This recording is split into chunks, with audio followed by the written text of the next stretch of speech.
Good morning, Trader fam. Good morning. Morning. We are Hey, back. football.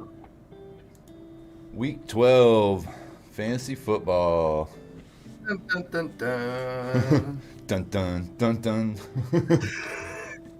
Dun dun dun dun dun. Oh man, did you guys all have a good Thanksgiving weekend? None ya, MIA? Thanksgiving. How about you? I had a great Thanksgiving weekend. Lots of food. Lots of food. Yes. Lots of food comas. Very true. Good morning, Caesar, Chris Santa, Nufo, Cassie. How's everybody doing today?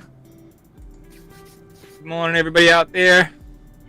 Robin, Morning. whatever. I feel so weird saying that every Blizzard time. and Cassie. Blizzard, good morning. From across the way.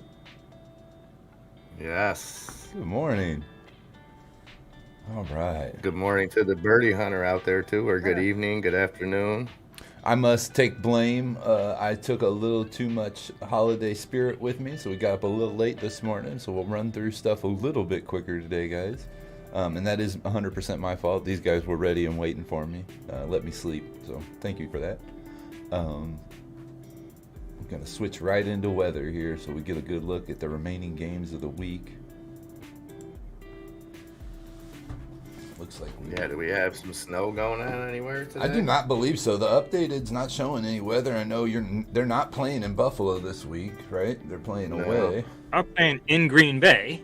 Yeah, and that's looking like it's just going to be 35 and mostly cloudy. Oh, wow. Yep. Warm for there. What's that warm game? 68 or is that 88 in San Francisco? 68 in San Francisco. Yeah. 75 down the Dolphins in Carolina. Titans are playing against the Patriots today, 37 degrees. Eagles and Giants at 40 degrees. Falcons and Jags at 57 with overcast. Everything looks pretty good, optimal for football today. And then even the game on Monday night looking pretty decent. Clear and 38. I like it. We are after Thanksgiving, so we are now going to start seeing football weather. Lots of fumbles, possibly interceptions, kickoff return fumbles, things like that. No wetness today, but maybe in the next couple of weeks we'll start seeing some snow games. It's fun. All right. Get this off of here. Let's move into the show.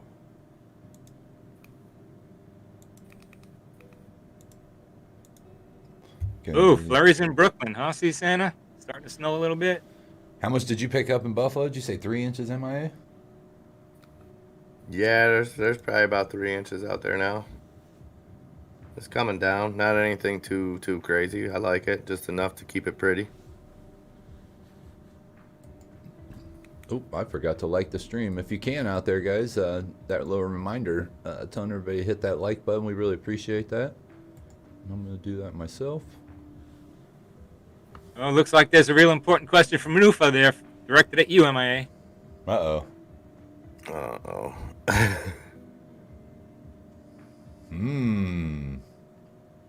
Controversy in Pineapple City. I finally benched Mahomes and got a great performance from Carr. So do I hand over the keys to Derek for a playoff push? I think that's probably in your best interest.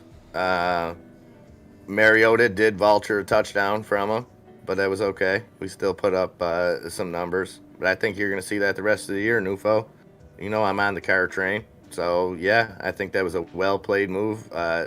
Definitely with Mahomes on the bye. It was a no-brainer. You're looking to trade Mahomes? I have a couple third-string running backs. You know, There you go. There you go. I will point this out. I know we'll talk about it probably a little bit later on, but Deshaun Jackson finally scoring some points all of a sudden. The week I sit him, that hurt. That was painful. That was nice. I had him for the Rams, and then I brought him over with the Raiders, and then he scored some points finally. But, yep. Good play. Maybe that big fumble against you guys may have woke him up. You know what I mean? It seemed like he was a little bit more focused on football this week, so that was a good sign. Nice. Odds You on know, my bench. nothing to really beat to really hang our hat on. That was a great game, but that was a depleted Cowboys offense that still hung with us. So Yeah. I'll take the win. It was great. Third overtime win of the year. You don't want to be in those situations, though. Yeah. No. Dallas put themselves in a bad situation. They lost 3 games to the AFC West in a row, I believe. Denver Chiefs Raiders. And they led a lot of the teams in their division back into that thing, like always happens with the NFC East. So we might see a Jalen Hurts. I know Nunya was talking about this last night when we were talking that the Phillies schedule is pretty easy, if Nunya was saying that. And it's possible Jalen Hurts could get that team maybe to take the division or at least put up a good fight in it. I don't know. I think there's a good possibility. We got weeks to come, guys. Weeks to come. We're week 12 now. So what? We got 6 remaining weeks. Is that right? Week 18 this year. So 18, yeah, 17 with that one bye. Happy birthday, Nufo. All right. So recap: we had Jonathan Taylor balling out last week. Again. Yeah. What? Balling ain't the word. Yeah. 5 touchdowns. That's 4 in the ground, 1 in the air. I think that's what it was. That was a ridiculous game to watch on Red Zone. They couldn't turn away from that game because there were so many touchdowns. Every 5 seconds, you'd just be like, oh, Jonathan Taylor again. Yep. Jonathan. Just kept going. Austin Eckler had a great week last week, and DeAndre Swift had a great week and then turned around on Thursday and got injured. So just an alert to you, or DeAndre Swift, Jamal Williams holders out there. Be careful. Be ready for the switch next week, what might happen. But what's your thoughts on Jonathan Taylor and Austin Eckler, DeAndre Swift there, Nufo? Nufo, sorry. Nufo, I don't know why I got Nufo. There's the Nufo Nunya again. It's contagious. Yep. He's looking in the camera right when I said that, like, who's he talking to? My bad. Sorry, Nufo, Nunya, my bad. I've been called worse. Yeah, Jonathan Taylor, Austin Eckler, key pieces of that offense. Expect them to do great the rest of the way. They're must starts. It's a shame Swift was a big part of that offense, and he might just be done. Yeah, I hope it's just a light ankle injury, but it didn't sound good. Didn't sound good. Didn't look good. No. What are your takes on Jonathan Taylor's performance last week? I think he's got to be in the MVP talk right now. Even not just based on that big game. He's been a monster even before it, and then that was just a exclamation point on his season so far, I think. Yeah. I kind of think you're right about the MVP talk. I mean, he's held that team up. He's kept Carson Wentz at least looking decent. Their first couple weeks, they had problems. I know Quentin Griffin is actually back and playing. He's playing through injury. So they're still moving the ball well, and it's just amazing. I didn't think Jonathan Taylor was going to have this season like this because of what happened with their offensive line, but they're getting it done. So, yeah, you almost got to talk about MVP with him. At least Offensive Player of the Year. But they come back and win that division. My happy guy. Oh, just a happy guy. Thanks, Matt. Oh, just a look at that. Morning, guys. I think Aaron Jones plays before the bye. If so, should I still play A.J. Dillon today? It's a good question. It's a great question. I personally think they are going to sit Aaron Jones, and I've been reading articles that look that way, but still hard to say. We will get a better read on it by 11:30. I think it's going to probably be split carries if Jones plays, but the fact that they're on bye next week, I think they probably rest him. I kind of got to shake my head, along with that. I think that would be the smart move, would be to sit him out. A.J. Dillon is more capable of handling the load, in my opinion, rather than rushing Jones back, especially with the bye. Yeah. But, I don't know, who do you think has the more upside? You think Dillon's a more guaranteed play? You know, if Jones does play, obviously if he's banged up, he's probably going to be a little bit more limited. And then when they're banged up, there's always that chance of of further injuring without, you know what I mean, first play of the game, and then you get 2 points out of the guy. Yeah. I remember they're playing that Rams front seven too, which is you got to consider that when you're going to put Jones at risk. So they may want to consider that too. I think they sit him. Yeah, I'm kind of with you, Nunya. They've got the bye in week 13. Why not just go ahead, let them get 2 weeks of health? If they're 8-3 right now with the 7-3 Rams coming in. Even if the Rams win this, you know, they got 8 wins. The Packers have 8 losses. The Rams still have to play next week. So there's a good chance that the Packers could still be sitting in first place even after the bye, whether they lose this game or not. Or they could look at it as this game has serious implications. True. As far as the run him out there. He's got a week to get healthy. Run him out. Yeah, exactly. He gets the extra week of recovery. Mm-hmm. I could see that as well. So it's tough, but you know, I think Aaron Jones is at the level where if he plays, you have to start him. And I only say that because you don't see decoys.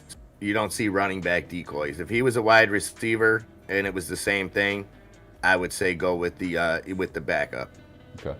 Because wide receivers they can put out there as a decoy. They can put out there. Yeah. If a running back's going to be on the field, he's got to be able to block.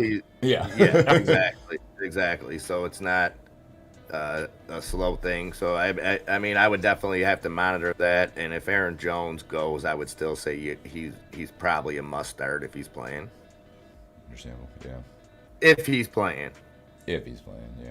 Still. Because you got to look at it like they're gonna. If there's any doubt of the injury, then they're not gonna force him on there. No. It's a sprained knee, so you never know what can be going on with that. That's a kind of a blanket type injury. It's not too specific, you know, to know the degree of it. Unfortunately, even though it's in Green Bay, TV wants it on at 4:25, so you probably won't know in time to set your lineup. Yeah. But the nice thing is, if you're going with Aaron Jones or Dylan, you have that flexibility to right up to game time. You're not relying on somebody. Yeah, if you have them handcuffed, or anything. Yeah. If you have them handcuffed, which I mean, it's not a bad idea. Like early in the season, if you have an Aaron Jones type or an Alvin Kamara type that you know is going to get 30 to 40% of the game touches every single week, to go ahead and grab their handcuff, because more than likely they're going to get injured during the season, so it's smart to have that handcuff. But in tight, the only times that blows up in your face is a lot of times they'll get the second string running back. Mm-hmm. So take a Raiders situation where it appeared that Kenyon Drake would be the handcuff to Jacobs, but then when Jacobs went out, it moves into a different position. Drake remained the third down back, remained doing his same role, and it elevated the third string running back to the first. Yeah, exactly. Yeah, Peyton or Barber to the first role. Yeah, because certain players have adaptive roles, and then certain players can't adapt. But oh, okay. Matt doesn't have Aaron. He was just curious if he plays. Do I still start Dylan? I think I will. Yeah, I think Dylan will still. Oh, Dylan's getting 20% of the carries today. Of the touches to running backs easily, or I mean of the offense. Yeah, sorry. He's getting 15 to 20% of the offense today. They're not going to kill Aaron Jones coming off the thing against Aaron Donald in that defense. But they may need Aaron Jones blocking Von Miller on the outside on chips. That's true. They may need him for that, but I don't know. We'll see. It's going to be an interesting game for sure. I kind of think Green Bay. I like your call, though. I would start Dylan. I like that call. Yeah, it's kind of like the Hunt thing today, and we'll get into that here in a couple of minutes. But if I had any of those backups for like the Ezekiel Elliott Pollard situation, if I had Pollard and I didn't have Ezekiel, I think I'm starting Pollard. Now, granted, Dallas already played this week, but you know what I mean. Going forward, I'm still going to play Pollard a little bit. I know he's going to get percentage of carries, but all right. So here's Matt, I really hope so on that one. If today's a bounce back game for Russ, because I'm stuck starting Russ again this week. Russ is money in prime time. He's 10-2 career in prime time. He loves to shine on TV. I mean, I have him too, so yeah, I'm squawking him. But if he's got a chance, it's tonight. Right. Oh, here's an interesting question from Slayer. I have A.J. Dillon and Miles Sanders, and Packers play at 4. I might not know if Aaron Jones is playing by 1, which is when Sanders plays. Who do I start? Me, I'm playing it safe there and starting Miles Sanders. What about you guys? I know you're taking a hit, and I guess it kind of depends on your situation. If you need a big hit, maybe take the chance on Jones, but I don't see Jones projections as much higher. Both backfields are split this week. Different weeks, I might have said different. Aaron Jones is a no doubt must start, but I think there's a really unique situation this week. I start Sanders. I go for the sure thing, and either way, Aaron Jones is going to give up some carries or not play. Sanders gives up some carries, will play. I go with the definite. Yeah, and the Giants, good defense, no doubt about it. I wouldn't put them on the Rams level just yet, you know what I mean? So I like that matchup. Division game, you would know better than us how the Giants battle. But yeah, I would go Sanders there. What do you think, Odie? I'm with you guys on the Sanders, but I'm gonna put a caveat on that. I know I'm not getting more than 7 or 8 points in standard league out of Sanders. Like, it's just there's too many running backs in Philly right now. Howard's out. They're gonna lean on Scott. They're gonna lean on Gaynor, and just don't see very many points going to Sanders. That being said, you take a gamble by putting Dillon or Jones in the game because you don't know if he's going to start. And like the question came in at 1 p.m., you could get screwed over if you start Jones at 4 o'clock slot and then all of a sudden you don't know he's playing. So yeah, I'm probably rolling with you guys and Miles Sanders, but I know I'm not finding much points there. I might be searching for another running back if I can find one on the wire, just maybe. But I don't know. We'll see. I don't think there's very many running backs that can get you more than Miles Sanders, I guess is the better way of looking at it. I mean, I think Miles Sanders is by far the most talented running back in Philly. Yeah. There. But does he get the handoffs? Well, that's the thing. We've talked about his usage and how not only the amount, how they use him, but the team seems to be doing okay over there. Things are changing. Yeah. Clown baby. Good morning, clown baby. You do want to open tomorrow. It's going to open and go. Zzz. We got the sales. Now it's time to. We bought the dips. Now we get to sell the rips. Let's go. We're going to get that big Adam Aaron tweet tonight. Yeah. Nufo saying, I ate too much turkey. I meant to start Renfro this week. Can the commission change that for me? I'll see if I can talk to him. Let me see if I can talk to him. I had Renfro in my big money league. League. You know who else had Renfro on Thursday and cashed in? One Miss Cassie. Nice. Good job, Cassie. Very nice points from Renfro on Thursday night. Very nice. Yeah, if the commission's changing everything, can I put Pollard in my lineup who was on my bench? Oh, sure, yeah. Yep. Yep. Let me get all that fixed. I'm going to switch my my DeAndre Swift start and put Jamal in, and we'll get all that taken care of. So here's our projections coming up this week, guys. We got McCaffrey against Miami, Tampa Bay, or Jace Taylor versus Tampa Bay at home. Eckler going to Denver to play in the cold. I think that's a late game, even though it's Denver, right? Or did they push that to an early game? I have to look at the schedule. Because they keep doing 4:05. It's a late game still? Okay, so nobody's... Afternoon game, yeah. That's a normal time game for that time slot.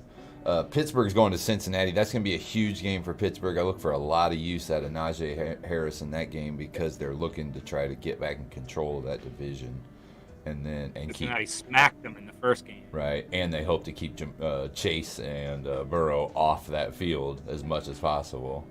Dalvin Cook going to San Francisco. Outdoor game for Minnesota. That'll be an interesting matchup. A big interdivisional. It's interdivisional. Sorry. Yep. So we got some nice running back setups this week. Be interesting to see.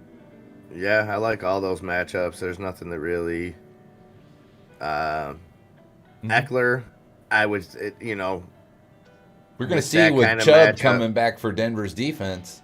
Yes, if they can stop Eckler, get a handle on him a little bit better, because The Chargers run. Tough divisional game. We've seen Denver's defense go into lockdown mode in individual games over the years at home. Yep. It's not easy to play up there. You can kick easy, but it's not easy to play in Denver at Mile High. It's not fun time for most of the divisional teams to play in. Hey, no worries, clown baby.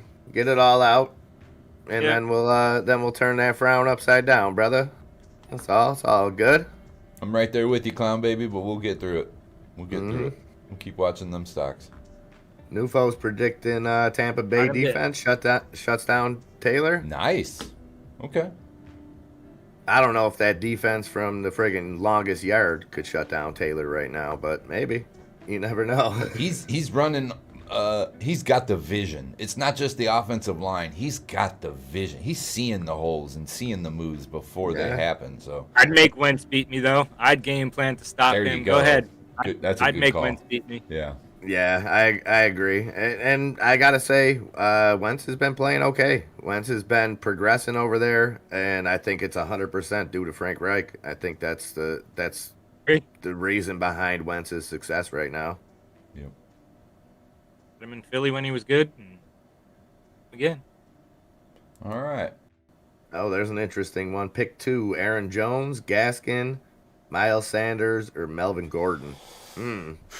All right, so I do know that the Dolphins picked up or activated another running back. I don't know how much that would take away from Gaskin, but I would be watching that. Aaron Jones, we know, is a situation that you have to watch. Miles Sanders is a 3 running back split situation. And Melvin Gordon is coming back off of the bye where he was kind of injured going into the situation there, or he was injured before the bye, and then maybe he got healthy. But I think Melvin Gordon's probably the safest bet out of those 4 to get play time, and then maybe you got to choose one of the next 3. Because I think Melvin Gordon, Jamal Williams is doing okay, or whatever, the Williams in Denver, I can't remember his first name, but Melvin Gordon's been getting all the touchdown time, all the red zone time, and all the passing time. So I stand to pick Melvin Gordon and then one of the 3. I don't know where you guys are at on that. None yet? Okay. Nanya, what do you think? Yep. Yeah, I agree with Gordon. And as far as one from the other 3, Gaskin hasn't been great this year, and the offensive line hasn't been great this year. They just keep feeding him the rock. I don't trust Aaron Jones this week. And like you said, Sanders is part of a 3-headed backfield. So for me, it's Gordon and Gaskin. Okay. Gordon and Gaskin. Yeah, I would say, man, as much as I like Miles Sanders, it's a crowded backfield. Gaskin is the man over there. Dolphins at home versus Carolina. And Carolina's defense is good. I think, like you said, no matter how Gaskin performs, they seem to keep giving him the rock. Tough. Melvin Gordon, tough divisional matchup. I could see that game being a 13-10 game. What I would probably do in that situation is probably start Gaskin, and if Aaron Jones is a no-go, start Gordon. But I would probably go Gaskin, Aaron Jones if he is playing. Being that those are both 4 o'clock games, I would leave that option on the table. Just have a no start in that spot and hope that Aaron Jones is good. Yeah, I would probably plug Melvin Gordon in and then wait for news on Jones. Oh, okay, because they both play at 4. Yep. But I would probably go with Gaskin. But I got to tell you, Miles Sanders those 2 are a coin flip. I think Miles Sanders bigger, higher ceiling. But I think if you're looking for the guaranteed points, I think Gaskin's going to get them for you. Okay. That's a smart move, though, to go ahead and put Gordon in, find the other running back before that. Yeah. You're going to sacrifice the Gordon points if Jones starts, but at least you know you've got a player in both slots. That's a smart move in that case. Exactly. All right, so let's get into buy or sell. We've got some good discussion here coming up, and look who's on the middle of that list. We got a Caesar question real quick. Sure. Go right ahead. Caesar is coming in with Wentz, Mac Jones, or Jimmy G. All right. So we kind of already know. Yeah. We know who Wentz is playing. That's Tampa Bay's coming to his house. We know Mac Jones has got the Titans D coming to his house. And then who was the third one? Garoppolo is got Minnesota D coming to his house. So all these are home quarterbacks playing at home. I think I got to roll with the hot one and to knock off the Titans. I'm going with Mac Jones, I think, in this one. I don't like the output that Wentz is going to get tonight. And I don't think Jimmy G gets much output. I think they have to go to a running game to beat Minnesota. So I'm looking for Mac Jones to open it up against Titans beat down passing D. Sorry, that's I agree. I think New England's the hottest team in football, and I'll roll. I think he's getting better each week. Hey, Mike, thank you for that subscription, my man. Much appreciated. And yes, Hayden, still rolling with Russell Wilson for at least one more week. And good morning, Heidenreich. Good morning. Morning. Coffee to you, brother. Cheers. Cheers. I lost track of where we were now. Oh, that's fine. We were getting right into buy or sell here. Oh, hold on. Did Nunya give a response on Caesar's question? I did not. What was your quarterbacks here? You got Wentz, Garoppolo, or who was the other one? Or Mac Jones. Mac Jones, that's right. All of them are home teams. Certainly not Wentz. I could see that Minnesota-San Fran game being a shootout. Okay. So I'm a bigger fan than both of you of Jimmy G anyhow. I know that going through the season. I don't know if that Tennessee game just gets ugly because of the two head coaches. Just not sure with Vrabel and Belichick fighting each other. I might go with Jimmy G just based on, Vegas has the under-over way higher in that game. They're expecting more points. It may be run game. So, I don't know. It's a toss-up. I think you're within a couple points. You can't go wrong with Jones or Jimmy G, but I eliminate Wentz. Okay. Yeah, I don't like the output in the Wentz game. I don't see them allowing. I think you're going to do like what you said. They're going to pressure on the running back to try to make Wentz beat them, and that's when Wentz has problems. Is when he's pressured to win games. So it is, but I still put a little faith in Frank Reich game planning. If Taylor can run and get them a lead on the running side, then it's a little bit breathing room on Wentz, and you might see more passing. But that's just my opinion. I think we'll see a lot of dump offs. I think we'll see Taylor with 7 a lot of play easily. action trying to catch them on their heels. I think.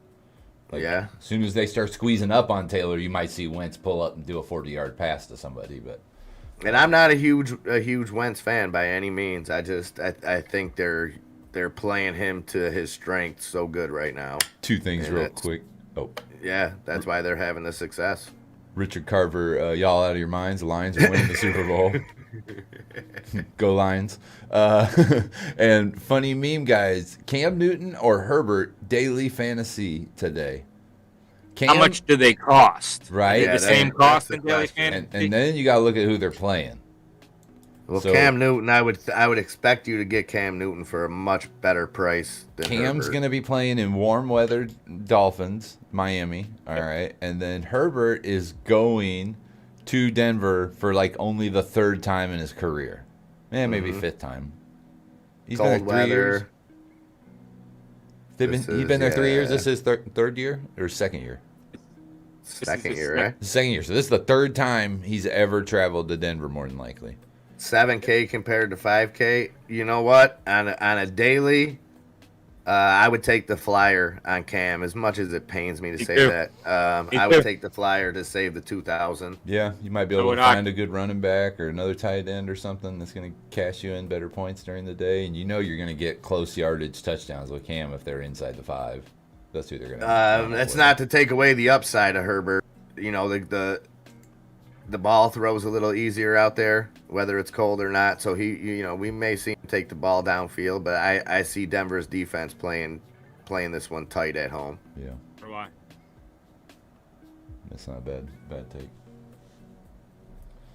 All right, we got one from Nick Hobie. Ty Johnson, DJ Dallas, or Burkhead in a full PPR. Ooh, That's deep. That's a deep league, yeah. That is a deep, deep league. I go Ty Johnson there. Yeah. I think I don't know how much they're gonna use Coleman. Ty Johnson is more of a future, so you would think that they might use him, but I don't know over there in New York. Dude, I'm doing toss-up and just pulling a straw hat on that one. I'm going to just roll with what you're saying, Ty Johnson, because I don't even know Rex Burkhead. He's got the best opportunity this week. Right? He's just a lineman. He's basically a lineman behind the quarterback. He just blocks. See? When the meme guy's saying Ty Johnson goes off this day, Okay. he's got the opportunity. He really does. Yeah, he does. But they've been kind of crummy all year, so... And who's playing quarterback for the Jets today? I don't know, Richard Todd. Okay. All right, that's an old man reference. He played in the Yeah. It's White. I think it's White today. They're just hurting. Jets are... Is it? Carter's They're ill. down. Yeah. They got problems all all around. sick. Let's see here. We caught up on questions. So what's your guys' thoughts on Fortinet going forward? If you have him on your roster, or if he's out there, you're not going to find him on a free agency list right now or on a waiver wire. But if you've got him, and I will say in our leagues, we are free to trade until the end of the season. So if you're in an open trade season or league, what are you doing with Fortinet on your roster? I'm holding him. I'm just hodling him right now. I'm hodling. Yeah, I've got him on a couple rosters. He's the man over there. It's pretty cut and dry. Yeah, they're gonna use him in cold weather games, and they're gonna use him in short yardage. And some games he just takes over and beast anyway. So yeah, Brady likes him out of the backfield. He gets catches. He's Trust him. yeah. Completely agree. yeah, You still got vultures over there. Anytime Giovanni Bernard's out, always sniffing around to vulture, but it's still worth it. funny meme guy says I live in New York and I have like 3 inches of snow. I don't know what it's like in East Rutherford. I too live in New York and have like 3 inches of snow. Funny meme guy. Is I don't know anybody what it's playing up there today? The Giants at home? Let me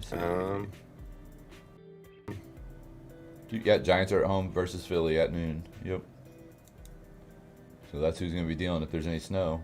It doesn't show like there's going to be on the ground.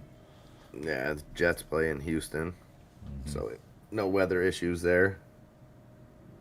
All right. I thought I saw another question there. Sit Nick one, Kobe. Fryermuth, Higgins, or Waddle, full PPR. Okay. Higgins. Really? Higgins, yeah? Unless there's something wrong with Freiermuth, I know he had a little bit of ding up in last week's game, but I like Waddle. I think to his connection, if he plays, too many mouths to feed and T. Higgins in my eyes. Yeah, I agree with that one. I think there's an answer to the Freiermuth question, or the thought there. This will roll across our screen in the Twitter feed when it gets to the Pittsburgh Steelers, and that is that they placed Ebron on IR. So I feel like they feel pretty good with Freiermuth. So I would almost guarantee that I'm going to start Freiermuth over everything on that list there. And then I would say Waddle comes in second, and like you said, Higgins third, just because they've got weapons, man. Yeah. They've got weapons. So Waddle comes to be like the number 2 on that list, just because Miami's been kind of leaning on him, not only for receiving, but also like reverses and stuff. I've seen them do a couple on. So, yeah, I'm definitely going with Freiermuth there, just simply on the Ebron news up there in Steelers. But all right. Oh, we got another question here. Ty Johnson, Gaskin, Claypool, and Stevenson, pick 2 from Ben Schuler here. And then there's another one before that, Foreman, Claypool, Ramonde, Standard League. So let's do the Ben Schuler question. Ty Johnson, Gaskin, Claypool, Stevenson. Pick 2, Nunya. Okay, so I am going to roll the dice with Ramondre Stevenson is doubtful and shares the backfield, so I will take him out of the equation and choose between Gaskin and Claypool, and say if it's PPR, I go Claypool, and if it's standard, I go Gaskin.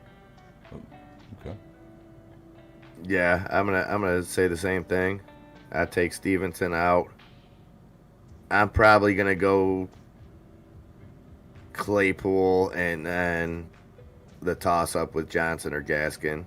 Gaskin, I think, gives you a more stable, some guaranteed points. I think if you're looking for a higher upside, though, I would take a chance on Ty Johnson there. Yeah, I'm the same. I'm going Gaskin, Claypool. That's my two. Let's do this one right real quick before it. Foreman, Claypool, or Ramondre on standard league. I think we kind of answered that we don't think Ramondre is going to get much here. So right. If we're picking two, then I think you automatically go with the Foreman and Claypool. If it's just picking one, I'm probably rolling Claypool. I'm starting to feel him and Ben a little bit. Yeah, I like that. Man. Big game against Cincinnati. It's a huge game, and Cincinnati smashed them the last time they played. Mm-hmm. It's a statement game for sure for either side of that. One to show they're still a powerhouse in that division, and then one to be like, no, we're the new guys on the block, you know. And I just like that New England defense against Foreman. I think we'll kind of see what they're really made of today. Even though that's a depleted Tennessee offense, I think we're gonna see him shut them down. Heidenreich coming in with a question: Giovanni Bernard or A. Madison? And then a follow-up little question: Is Bernard a starter? To answer that, Heidenreich, Bernard is not a starter. He's basically the third string in a lot of senses there in Tampa Bay, but he does get some vulture attempts on passes and stuff like that. Now let's answer the first question. Where are you on Giovanni Bernard or A. Madison at this point, which are both backups?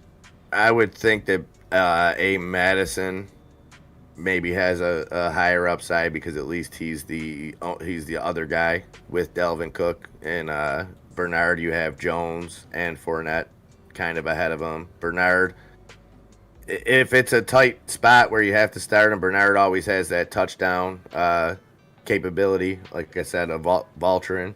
Mm-hmm. Where are you at, Nunya? Yeah, I think so. I think when Cook was down, Madison kind of proved that he can carry the load, and they do seem to be at least spelling him. Right. So he'll get a whole series here and there. And I just think if you get your lucky vulture game out of Bernard, shame on us. But if you're gonna go with the week over week odds, I say Madison. Okay. I'm probably going to go Madison, too. I just like his output when he was in the starting role, and I think when he's a good backup, he's a nice mix-in. He's had some fumbling problems the last couple of weeks, so I will notice that, but I just don't trust Bernard to get more than maybe 5 touches throughout an entire game.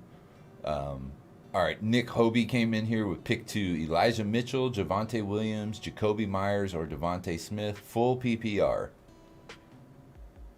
You guys can, Nunya, go ahead if you like. I'm probably, because it's full PPR, I like the last 2. I like Jacoby Myers and Devontae Smith. I think Mac Jones has started to develop a little relationship with Jacoby Myers, and Devontae Smith is. It's a good game. It's a divisional game, and I think he's actually, he won the Heisman. He's been developing the last couple weeks. He really has. Has been finding him, and he's another guy. He's been getting some end arounds. Mm-hmm. So those are my 2. Well, and I think on a personal level with him, with what happened with Ruggs, I think he's really maybe looked at things differently because we've seen him. Not that he was playing bad, but I think something like that happens with those guys having been such friends, all that. They just reenacted that picture, the week before.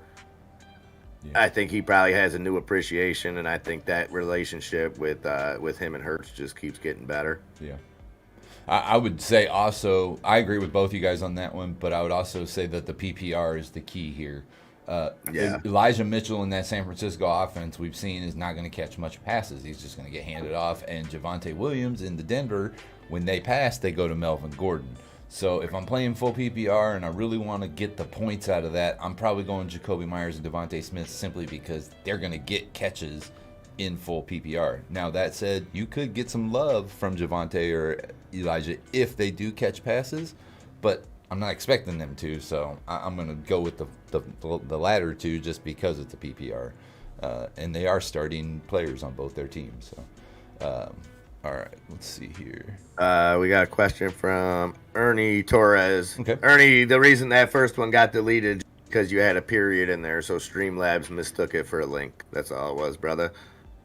He says it is with Aaron Jones likely sharing time with Dylan. Would Antonio Gibson be a better start? Full PPR. Thank you, Robin, for doing that. Appreciate that. Yes.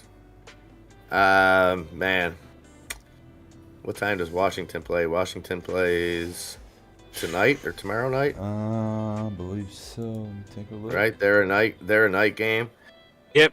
If Aaron Jones is a full go, I probably still go Aaron Jones over Gibson, even with the time sharing. But because you got Gibson time sharing over there with McKissick as well. So I think that all hinges on what we see, what we hear leading up to the 4:00 game with Aaron Jones. I don't think you're in bad shape though if you have to bench Jones and go with Gibson. Gibson's a workhorse for me on many leagues, but I think Jones just will always have a higher ceiling. Yeah, I kind of agree with you there. I'm trying to go back here and read the question. I was looking at something else, but Dylan's going to be a play no matter what this week. Almost like you would think McKissick's going to be a play no matter what this week. Whether Gibson is fully healthy or not, McKissick's going to get catching yards. So you could feel safe starting Gibson, but know you're going to get vultured on some things, and vice versa. You could play Aaron Jones, but you're going to get vultured by Dylan on that one just because of the situation this week. So he has both Jones and Dylan. So you need to start two out of those. I would still start Gibson. I would start one or the other. I would play Gibson and Dylan, and just that may be the best bet. I mean, there's a chance that you lose some upside with Jones, but I wouldn't start both of them. I wouldn't put all my eggs in the Green Bay backfield. Yeah, I mean, you could start Dylan and Gibson and know that hey, you'll have Aaron Jones after the bye, hopefully. Next week, and then you've got two starting running backs in week 14 healthy. So, yep. Realize you'd then be starting two running backs against the Rams D. Yeah, that's even another point. Yeah. Yeah. Daffy says Brandon Cooks or Myles Gaskin. I'm going Myles Gaskin there. Who's Houston playing? They're going up to play the Jets. That's at home. At home. Cooks has some upside there, no doubt about it. I just about 10 to 12 looks every week, no matter who's throwing the ball. But, oh man, yeah, I might go Gaskin. That's a tough one. Because Gaskin, they're going to hand the ball off. Yeah. Nufo, Jerry Jeudy, or Marvin Jones Jr.? Well, Nunya, sorry, I haven't cut you off, Odie. Yep. Nunya, you got any thoughts on that Brandon Cooks, Myles Gaskin? No, you're good. I'm with you guys. I like Gaskin there. I'm never a Cooks fan. I'm never higher ceiling for Cooks. Can we all agree on that? Definitely a higher ceiling. Maybe if you need. He's always got the chance to bust that 65-yard touchdown. Yeah, I think just if you're looking for the steady points, I think Gaskin's gonna do it for you. Definitely safer, I believe, with Gaskin. You may get a offer with Brandon Cooks. Yeah. Back to what you were saying, Nufo. Jeudy or Marvin Jones Jr. I'm not touching Jeudy. I'd go Marvin Jones. I don't like really either or, but I don't like Jeudy over there. And you'll see actually Nufo a little bit later on will be Jerry Jeudy. Okay, I'm not going to get into that then. I'm going to just nod my head in agreement on everything because we do have some stuff we're going to get into on that one. We basically caught up on questions. No, let's get a Westbrook versus Myers versus Collins, half point PPR. Half point Assuming that's PPR. Jacoby Myers. That's a Jacoby Myers, an Alex Collins, and a Westbrook. Hey, all right. So, Westbrook's the third wide receiver in Tennessee, right? Yeah. Basically. But they have Collins. 2 starters completely out, so Westbrook could be the optimal offense. He could be the man over there. Yeah. Jacoby Myers is the receiver in New England, essentially, and then, Collins gets the rock in Seattle, but he hasn't been good this year. No, he hasn't. But he's going to continue to get it the rest of the year. He's the man now. I'd probably go with probably Myers because I like New England in that game, but at the same time, New England could run the ball, slow the ball down, or throw to Hunter Henry like they've done. Yeah. So I think Myers if you're looking for the lower floor, Westbrook if you're trying to take a flyer and hope that it's a breakout, I would stay away from Collins, though. He hasn't shown. I'm going a little different there. I'm going to stay away from I'm going to go Myers and Collins. I think those two, at least this week, have a better chance of getting targets and getting chances at the ball. I don't know what they'll do with them, but I think they get a better chance at targets, and then we'll see from there. Later on, we'll talk about a wide receiver situation where I'll also discuss that thing too. But yeah, targets are what you need, but what can you do with it is a whole nother point. So, all right. I see we got one more. David person. Cruz. Okay. Got that? No, Hello, guys. I'm in a tough spot. I need a flex. Choices are Devontae Smith, Tyler Boyd, Tevin Coleman, or D. Hilliard. I'm probably going Devontae Smith there. Yes. What do you guys think? Tevin Coleman has a little bit of a better shot this week because of the Jets situation. Yeah. But I'm going Devontae Smith there. I think he can be electric, and he's getting the ball. And I think they finally figured out in Philadelphia that if they throw the ball to him, he's a playmaker because he's been getting 6 and 7 targets now, whereas before in the season he was getting 1 and 2. So they're starting to figure it out there, which then opens the game up for the running backs in Philly. Coleman up there getting an opportunity because the other guy's injured. Man, there's a chance, and we've seen this year alone when the major running back goes out, sometimes the second string has come up and performed well. But yeah, and Dontrell Hilliard's kind of in the boat in Tennessee. Okay. Maybe gets an opportunity with Foreman, hasn't been great. Yeah. underperforming. Yeah, and with Peterson gone, it could open up, but I'm not liking the opportunity against the New England defense. The way they're playing. Yeah. Yeah, I'm with you on that. See, I gotta say probably Devontae Smith. Yeah. Yeah, I like Smith there. I think Tyler Boyd has that upside. Tyler Boyd and number 2 are pretty much behind Chase. Yeah. One more that I see. Clown Baby. Pick 2 PPR. Sanders, Hunt, Ayuk, Bateman, T. Higgins. Okay. Well, I go Sanders, Hunt. Yeah. I go running back heavy. Wintertime, and that's not that these games are that. I see both of those teams. If that hinges on if they can get the ball into Sanders' hands. But I think he's got a bigger upside. Nunya, where are you at on those? I like Sanders and Hunt. I think Cleveland absolutely has to run the ball like crazy today. Otherwise, depending on the week, I may use Ayuk over Hunt, but I think Cleveland's going to try and run. So Ayuk's looked good the last few weeks. Ayuk's looked real good. He's definitely. I gave up on. Shouldn't, but he's definitely showed some signs of. He's been waking up. Yeah. I'm kind of bearish on San Francisco's passing game this week because I don't think they want to get into a shootout with Minnesota. I don't think they want to run the ball a lot, so I'm staying away from San Francisco's passing game. I am really bullish, though, on secondary receivers in the Cincinnati offense because I think Chase is going to get bracketed hard by Pittsburgh tonight. And I think Boyd and Higgins have opportunities to have big games. Also, Uzama, like that. upper big game opportunity as well. But Yep. with all that said, I know that the Cleveland has held Kareem Hunt out for 2 weeks with possibility to bring him to return, and they decided to wait until they play Baltimore to break this kid back out. Chubb has looked great the last couple weeks. I look for Cleveland to attempt to run all over Baltimore and swing pass all over them. So I'm going here with this question. I'm probably rolling Hunt and T. Higgins. That's where I think I'm going with these ones.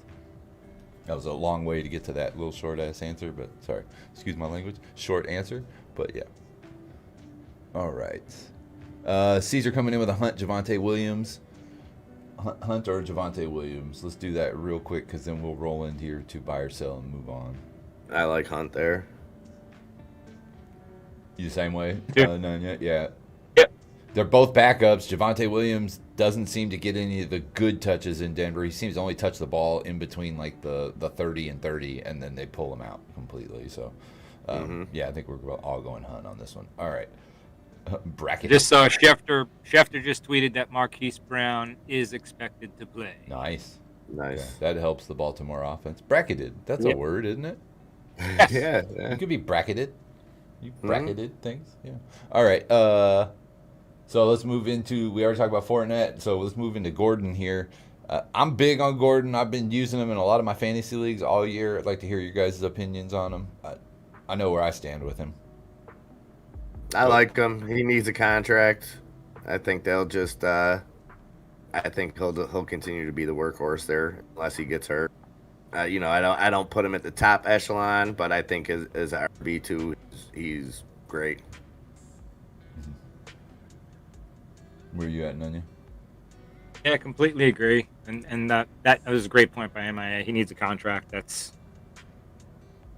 And not that they don't all run hard, but he's got to dig for it. Yeah. I mean, he's just sharing time with a rookie that they thought was going to take over and be first, and I just don't think the rookie's ready, so that they trust his pass blocking and his catching over the top, so they keep him in there. Just seems I'd like to see if he. This is like the stock in me talking. I'd like to see if he has any incentive track for this year for playoffs or touchdowns, things like that. Yeah, carries, things like that, and to see if they pull him back towards the end of the season to keep him from getting some of those. It's a good thing to keep an eye on because if they try to keep him from having to pay that, you could lose usage of him later in the playoffs. Yeah, big time. Smart thing to look at there. All right, so we got Kareem Hunt is coming back. He's on our buy-sell list. I hold him on my roster much like Melvin Gordon. I've been sitting him through IR this entire time. I whipped him off IR and put him back on my roster. If he's on one of your guys' roster, what are you doing with them? We'll start with MIA on this one. What are you doing if you got Hunt? If I've held him through this, I'm holding him, and I don't put him much when he's a full go, and he's right behind Chubb. They're both must starts for me. I think that's the strength of their game. I think getting rid of OBJ kind of solidified that, and I think it'll be a true 50-50 with them when they're both healthy. If there's a playoff push, it's not a Gibson McKissick type play where it's a different situation. I think we'll see pretty much an equal 50-50 split there. So I love him if I've held him. He's another one. We talked about this. I don't see how they could possibly keep these guys together long term. So essentially, I think Kareem Hunt's in the same boat, playing for his next contract. Nunya? Yeah, I'm a hodler of Hunt. I think at the absolute worst you have a starter, and at best if Chubb gets hurt again, you have a workhorse stud who proved it before and just got in trouble in KC. Yeah, I'm a big fan. I think he brings the whole thing to their offense. Chubb can catch the ball out of the backfield, but everybody looks at Hunt being the receiving back. So when they bring him in, the defense goes, oh, what are they doing? And then they can still just hand the ball off and do exactly what they've got with Chubb. So it brings dimensions to their offense to use both of them. And like you said, they can go 50-50 and never even really have to pass the ball for an entire game and just throw it down your throat the entire game in cold weather, wintertime playoff games. So I'm big bullish on Hunt. Like I said, I held him through all the IR and everything, and I'm going to hope to use him because right now I think he's the vulture of the league as well. When Chubb gets him down the field, they bring in Hunt and let Hunt get 2 or 3 plays that usually cleans up the rest of the drive there, I guess is a better way to put it. But, yep, I'm big on everybody that. watching, check out what Caesar and Clown Baby did. So please be active on your waiver wires. Right. They were both able to pick up Kareem Hunt from waiver wires. That's amazing, but you got to be active to do it. So it's possible. Mm-hmm. That's amazing. It's Yeah, both of them did. Clown Okay. Baby, that's why we picked up Kenyon Drake. Jacobs, he's not a terrible catcher, but he's not a great pass catcher. He's not a seasoned catcher. Yeah. No. We'll quickly run through defenses here. We're running a little short on time this week, just because of my fault again. But We're good. We still got 2.5 hours. We're fine. oh, okay. We got any questions pop up? I guess. Oh, Clown Baby says I've had Hunt all year, so he didn't pick him up. He just saw him on. He just saw him on. Okay. He was saying nice pickup to Caesar. He was commenting on the pickup. I get it. Oh, he had to I drop get it now. I someone read it to wrong. make room for Hunt IR, so he dropped Chubba Hubbard. I did the exact same thing, Clown Baby. I had Chubba Hubbard just in case, and then I had to make room for Hunt, so I did the same thing as I dropped him. Yep. Yeah, and I think with as long as McCaffrey, I stay away from Chubba Hubbard. Mm-hmm. Well, we've been on for an hour, and I know it's that normal time, MIA. Do you need to let them dogs out? Yeah, let me take 5 minutes real quick. Sure thing. Try to keep them from running around in the snow. Okay. Well, webcam you out. Nunya, do you need to take a break, refill coffee or anything? Wouldn't mind a quick 5 minutes if you got it. Go right ahead, good I want sir. to see what's accumulated out there because I've just been watching through the window. It's picked up a lot since we started. Mm-hmm. Cool. I want to Break see the the shovels snow. out. East Rutherford snow. See a snow This game might in be, New but York. that might be a little south to where the snow is in New York, so we'll see. Mm-hmm. And again, you guys, every time we go on breaks and stuff, I just like to ask everyone, if you're out there, go ahead and hit that like and subscribe. We do bring this to you every Sunday, but Monday through Friday, you've got the entire stock market hours here live, hosted, and then we'll do a little bit of crypto in the evenings, but live crypto charts are on 24/7 rest of the time when the stock market's not open. You're watching Bulldog Trading. This is Odie Fro. Nunya and MIA will be right back with you here in a moment. Just want to say thank you to everyone who has joined us today and who has hit that like and subscribe. We really appreciate that. We're about to roll over 23,000 subscribers here at Bulldog Trading, and we really appreciate all of the members and the active subscribers. They make this thing happen. We're happy to have every single one of you guys here for sure. We also do a fantasy football here, so we just kind of bring a little fun. We got poker on Friday evenings, but the fantasy football is something we started this year. And we're having fun doing it, so we like bringing it to you guys. Heidenreich says, you're on the field alone. Yep, I'm all by myself, playing by myself this week. It's a good time, though. I don't have a football dance or a football, otherwise I'd have to do like the icky shuffle or something. If you guys do notice that there is a live scrolling Twitter there, has updates from yesterday, today, and I believe Friday is early before, telling you stardom sit-ems and any updates that we can find leading up into the games today. Try to get those new and refreshed anytime we can. Anything new comes through, we'll definitely keep you updated. We are about, I want to say, an hour and a half away from the first, actually about an hour away from the first wave of player updates on start and sit, so we'll know here in a little bit. Hills Bills, good morning. How are you doing? Hope you are having a nice finish up to your holiday weekend there. Lots of food. Good coffee this morning, hopefully. I've finished all my pies already. I put on about 6 pounds this weekend, I think. It's all gone. Still got some stuffing, I guess, in my refrigerator, but I can feel it in my cheeks this week too. I'm feeling puffy in my cheeks. I ate so much. Off topic for Sunday, but what's your thoughts for the market tomorrow? Bounce back? I need some hopium. Look at that, MIA taking care of you right there. Candles El Green. That's what's on tap tomorrow. Candles El Green. It's a heist time, guys. If you want, go ahead and get in there. Just type in 1 to 100. You have a chance of doubling up those bull coins that you put towards the heist. Pretty good chance, pretty good opportunity. Especially if I throw in 44, then I know I'm just shielding for you guys, and you'll make it through. And that's normally the case. Let me do that real quick. Hoist. There we go. And again, if you can, hit that like or subscribe. It really helps us get out in front of all the YouTube algorithms and everything. Gets a little bit more awareness for our stream and what we're trying to do here with the Bulldog Trading channel. We really do appreciate that, guys.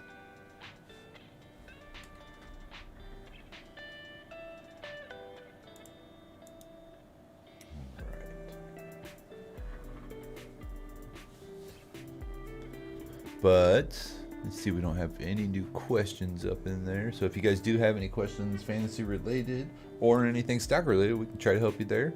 If not, if you need a little bit more info at this time of day, I'd ask you to... Oh, we don't have the number on the screen anymore, do we? Huh.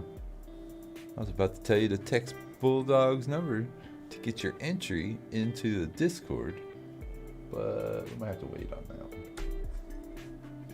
Oh, wait. We could type Discord in the chat, can't we? Good call. Oh, you back there, Nunya? I'm back. An exclamation cord will get you the text number for Bulldog for that. Okay, I'm going to get that typed into the chat there. Oh, thank you, Heidenreich. Much appreciated. And again, if you're wanting to join our 100% absolutely free Discord, follow the link that Heidenreich just brought up. It has a phone number in there. If you type in that, if you text that phone number, 503-208-5646, you'll be speaking with the channel owner through text, and he will send you a direct link to join our 100% free Discord, and it's awesome. You'll become part of the community here at Bulldog Trading, and you won't regret that decision to do that at all. I can guarantee that. Let me get Nunya back in here if you're ready. I'm ready. Yeah. All right. I can't say enough great things about that Discord. There's so much great information in there about stocks and crypto and beginner trading and options and all that good stuff. And then the fun community is also there. We have pictures of traders and pictures of the fam and pictures of our dogs and cars and fish we catch and all that good stuff.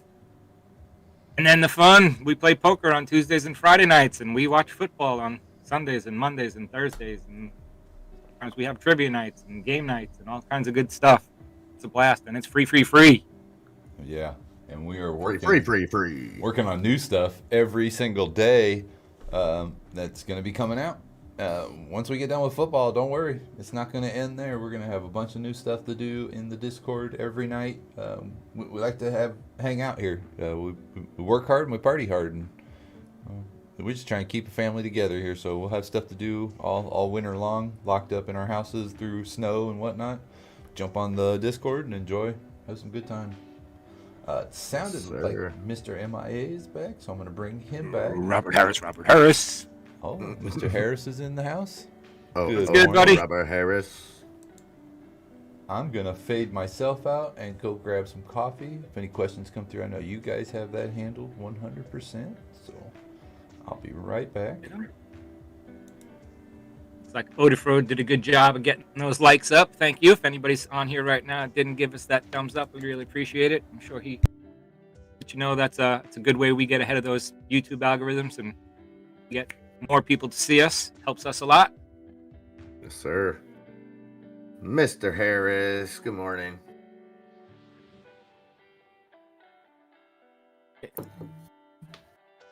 We had 1, 2, 3, 4, 5. Yeah, we had quite a few people get out of the heist today. Not too bad. Made it. Woohoo! I made it. Good Cody start Fro to made the it. day. There we go. All right, Living the I dream, actually Harris.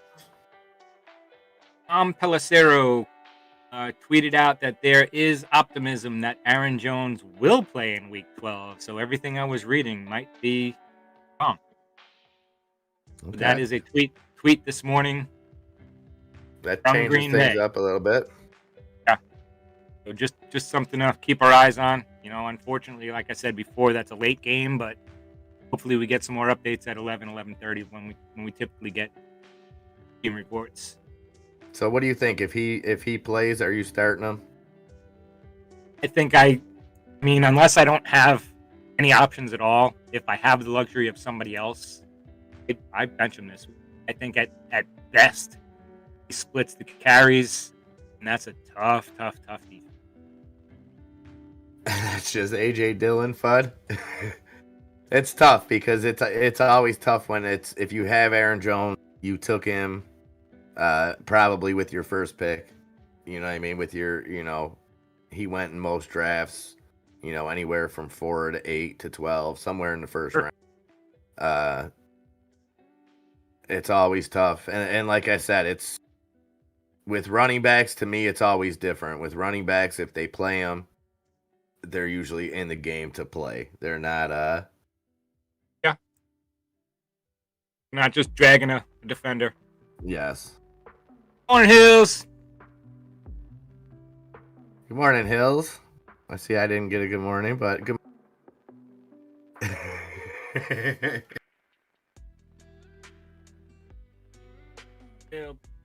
See you on the poker tables.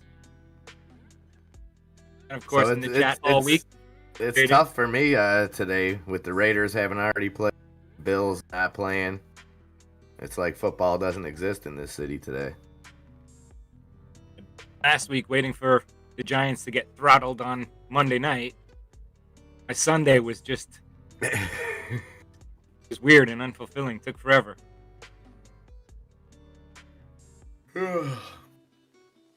That's kind of nice. Go into the week with a Raider win, still in the playoff hunt.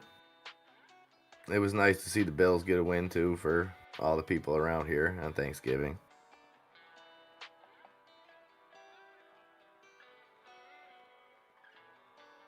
Just checking out Twitter and a couple other sites to see if we get any updates, guys. Yeah, I'm not seeing Ramondre Stevenson is expected to play, so both of them him and Harris are expected to play. Yep. Deontay Foreman will get the bulk of the carries in Titans Week 12 game against the Patriots. So that is from Ian Rappaport this morning, 9:30. I don't know how I missed it before, but that was a little over an hour ago. What about your squad? Who's going to provide the offense out there? Kyle Rudolph out, Kadarius Toney out, Shepard out. Yeah, it's going to be interesting. They fired the offensive coordinator to try and get something out of Danny Dimes. They think they're going to try and sling the ball around a little bit. So I expect them to try and throw the ball, but always tough games with Philly. I don't know who's going to provide the offense. Probably, well, hopefully it's a 13-9 game and the Giants can win, but I'm not confident. Heidenreich looking at YOLO in the on some Tesla. Nice. Nothing wrong with that. Did it drop below 1,000 on Friday? I never even looked to see if it did or not. I don't think so. Okay. So Kadarius Toney is out. I'm doing a little roster switch after I heard that. Yeah, Tony's out. Okay. Hunter Henry's in. So it looks. So New England's looking kind of healthy up there. Harrison, Stevenson in. Any word on Cordell Patterson yet? I was looking for that. I haven't seen anything. Rappaport says Daryl Patterson will be a game-time decision, but he is, quote, feeling much better this week. Falcons are, quote, unquote, making sure they are smart about it. Patterson has been trending toward playing all week, suggesting he's on the right side of questionable. Sweet. Yep. All right. I'm putting That's my eggs Rappaport in tweet. Cordarrelle Patterson and Kareem Hunt. Yeah, Cordarrelle. Oh, that's my eggs, because I already put it in Tony Jones Jr. We all know how that worked out. Yeah, I put mine in Tony Jones Jr. in my big money I'm guilty league. also. Not so hot. Got nothing. What do you get, like 5 points? 2.6 Yeah, in it's standard bad. league. Oh. Painful. It's all right. Sometimes you take a leaf or a swing on someone because he's going to be a backup, and there's a reason he was a backup. So. The Nufo, I'm not going to say it, but I'll type it.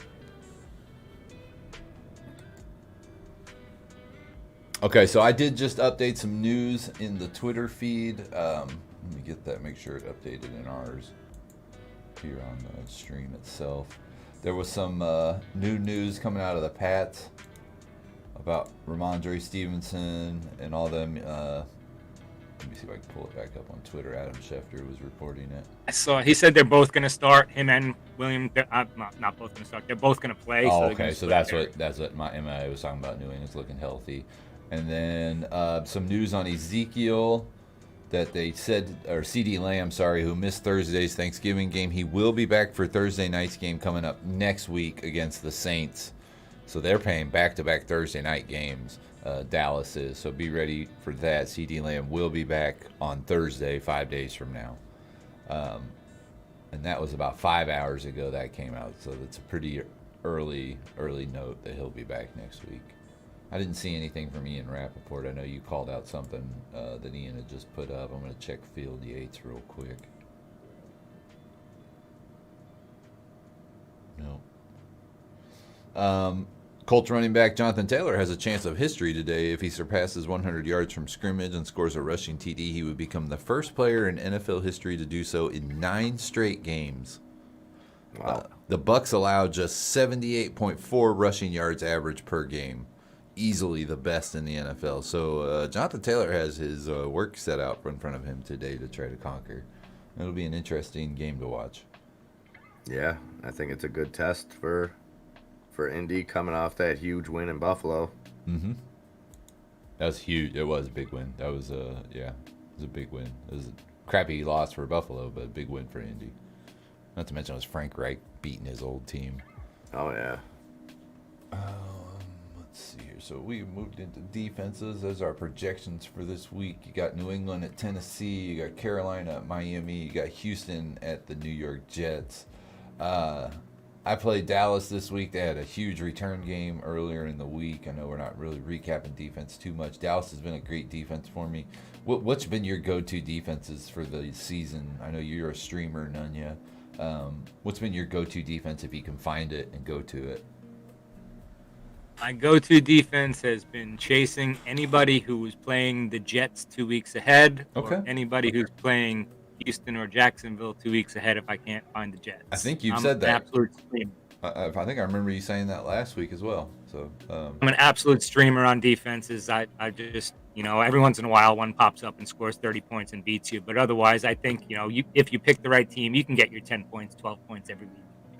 Yeah, I agree. I'm in the same boat. It's 100% based on matchups, and like Carolina's a good example. Carolina, I was using them early in the season. I picked them up actually week 1 started and used them, and then once the offense stopped, I kind of jumped ship on Carolina. Jumped back on them 2 weeks ago with the offense at least kind of doing some things now. So I think it's not just, I think I play how the offense is playing, because if you're playing with a high-powered offense that can put teams in situations where they have to make mistakes, it's not all about who gives up points. Shutouts are great, but interceptions, putting teams in positions to make mistakes, I think is more important. That's why like a Tampa Bay defense is always good, because they're going to put teams, you know what I mean? You can't run the ball on them like you just said. Yeah, and make you pass, and then that's when the pass rush gets good. I'm kind of with Nunya when it comes to streaming defenses, but I also will say I've been playing Dallas a lot this year, and I've not been willing to cut them in certain situations just because they've been such a hot hand for interceptions and other little turnovers and things like that. If I can find a defense that is just getting turnovers, I'll tend to roll with them versus the other ways like Nunya was planning it out, just because I know a defense that can get you turnovers has an opportunity to pick sixes and stuff like that. But otherwise, yeah, I'm with you, Nunya. If I can find the losing team and then find the defenses that are playing that really cruddy offense, yeah, I'm going to roll with that plan every single week. Definitely. Yep.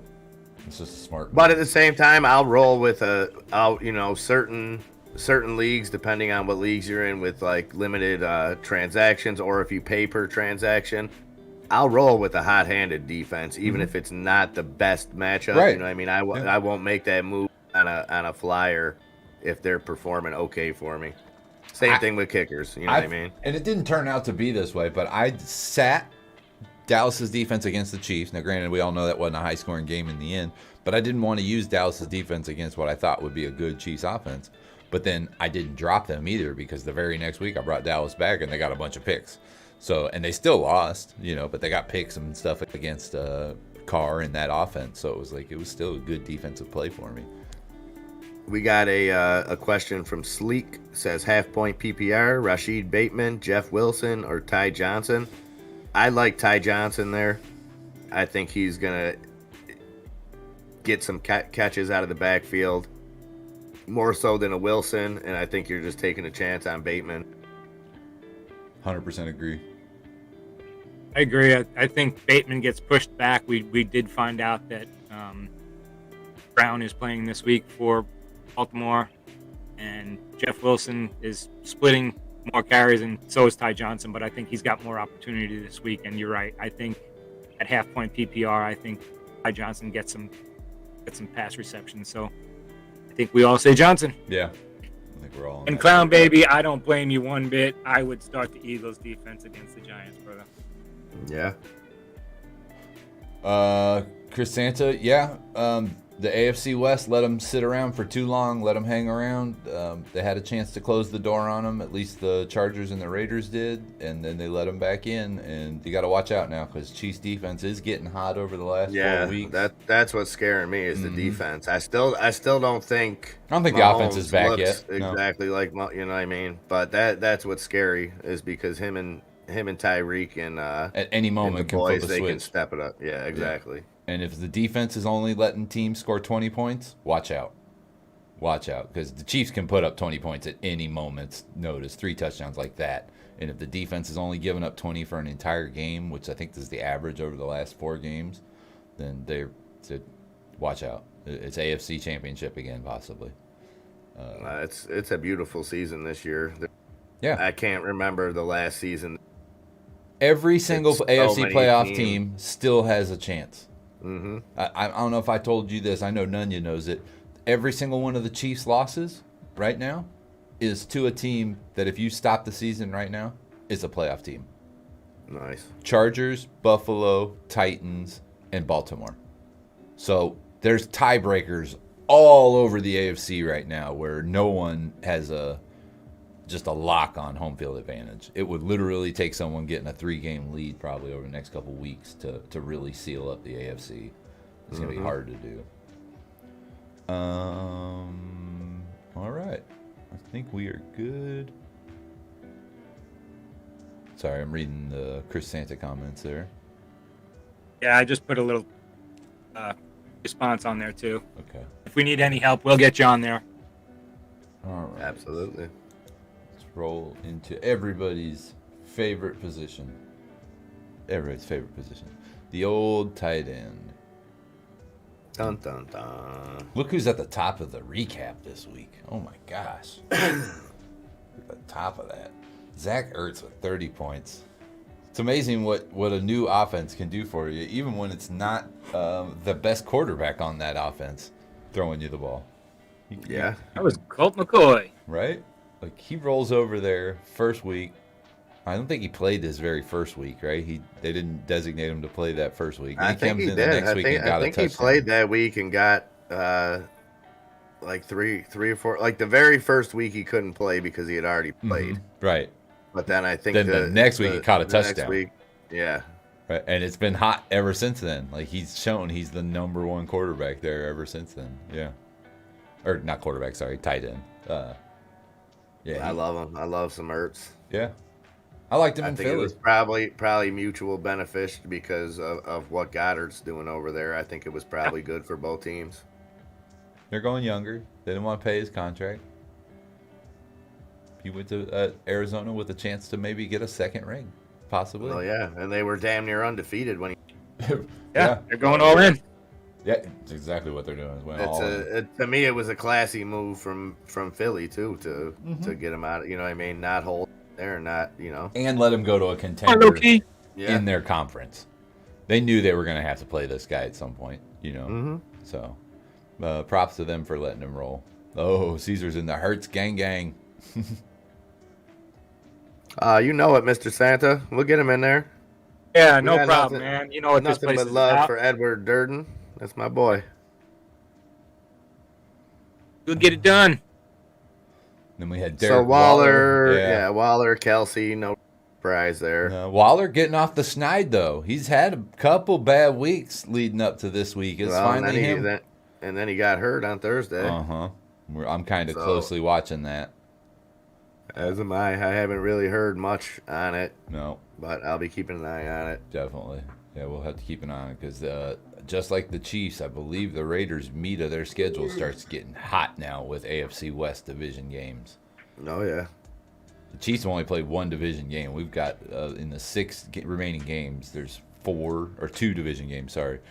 We've got 4 remaining 6 are divisional games against the AFC West. So, and the rest are AFC conference games. So, yeah, we got you guys twice still. No, once we played already. Once we got. You got to come to Arrowhead. Yeah. It's always fun. Who do we got twice? Denver. You guys already lost to the Chargers, right? We lost to the Chargers. Lost to the Chiefs. We lost to you guys. We got Denver twice, and you guys each one. Mm-hmm. Yep. All right, so we know Tick tock. What's up, buddy? TikTok. Tick tock. I hope that for you as well, TikTok. Hope you and your family are doing fantastic. Hope you had a great holiday. I'm sure I said it, but I'll say it again. Hope you're finding some good deals shopping and you're having a good time. Christmas music's playing. Enjoy it. This is the most wonderful time of year. Nanya's in the festive mood. I love what you got going on in the background, Nanya. I like that fireplace. Yeah. Will you read me a story? Yeah. Do I dare? Do I dare use the term cozy? Right? Yeah. It's cozy. You've got to have a coffee, and there has to be a candy cane sticking out of it, or it just ain't coming correct. Is there chestnuts on that open fire? Chestnuts roasting. I love it. All right. All credit to the wife. I pick things up and put them down. She does the rest. Hey, you guys are a great team, man. Yes, you are. Cheers to 20 years. No doubt, yeah. Cheers. Again, that's an amazing accomplishment. That takes hard work. More. So we got some projections here for our tight ends. No doubt they are some of the best tight ends that have been performing all season. Got Kyle Pitts going to Jacksonville. That should be a big game for Kyle with that offense. You have to think so, unless they game plan to really just shut down. I mean, that Jacksonville defense has shown at times that it's capable of doing some stuff. With that Bills win a couple weeks back, holding them to 6 points. Here's a question, game planning question. What's a better game plan if you're a Kyle Pitts owner? no Cordarrelle Patterson or having Cordarrelle Patterson on the field alongside Kyle Pitts. I kind of think they work in tandem to keep Kyle Pitts more free open, but Absolutely. with no Cordarrelle, you might see 15 targets to Pitts, but he may only be able to catch 4 of them. Yeah, I think Pitts benefits more from having Patterson on the field. Okay. Sure, it's going to take targets away, but it's going to free him a lot, and he may get Better targets. Yeah, it may be a 9 for 75 kind of game where with Patterson on the field, it may be a 7 for 120 kind of game. 2 touchdowns. Yeah. Because of the opportunity. What do you think, Nunya? Hard to say. Jacksonville's defense has been shutting down quarterbacks. It's true. Quietly. Ryan has quietly, but I know you guys aren't too big on Jimmy G, but Jimmy G, Wentz, and what's his face from Buffalo? Josh Allen. Drawing a blank. Josh in the Allen. last 3 weeks, they held them to like 1 touchdown or less each. Okay. So I don't know. I'm kind of a little bullish on Jacksonville's defense against the old Matt Ryan. So I'm skittish on Pitts. Okay. I got you. I can feel that. Yeah, because if Ryan's running for his life, he doesn't have time to throw the ball to anybody. It doesn't matter who it is. He's just going to be running for his life. But yeah, I'm kind of the boat. If Cordarrelle Patterson's there, it helps out.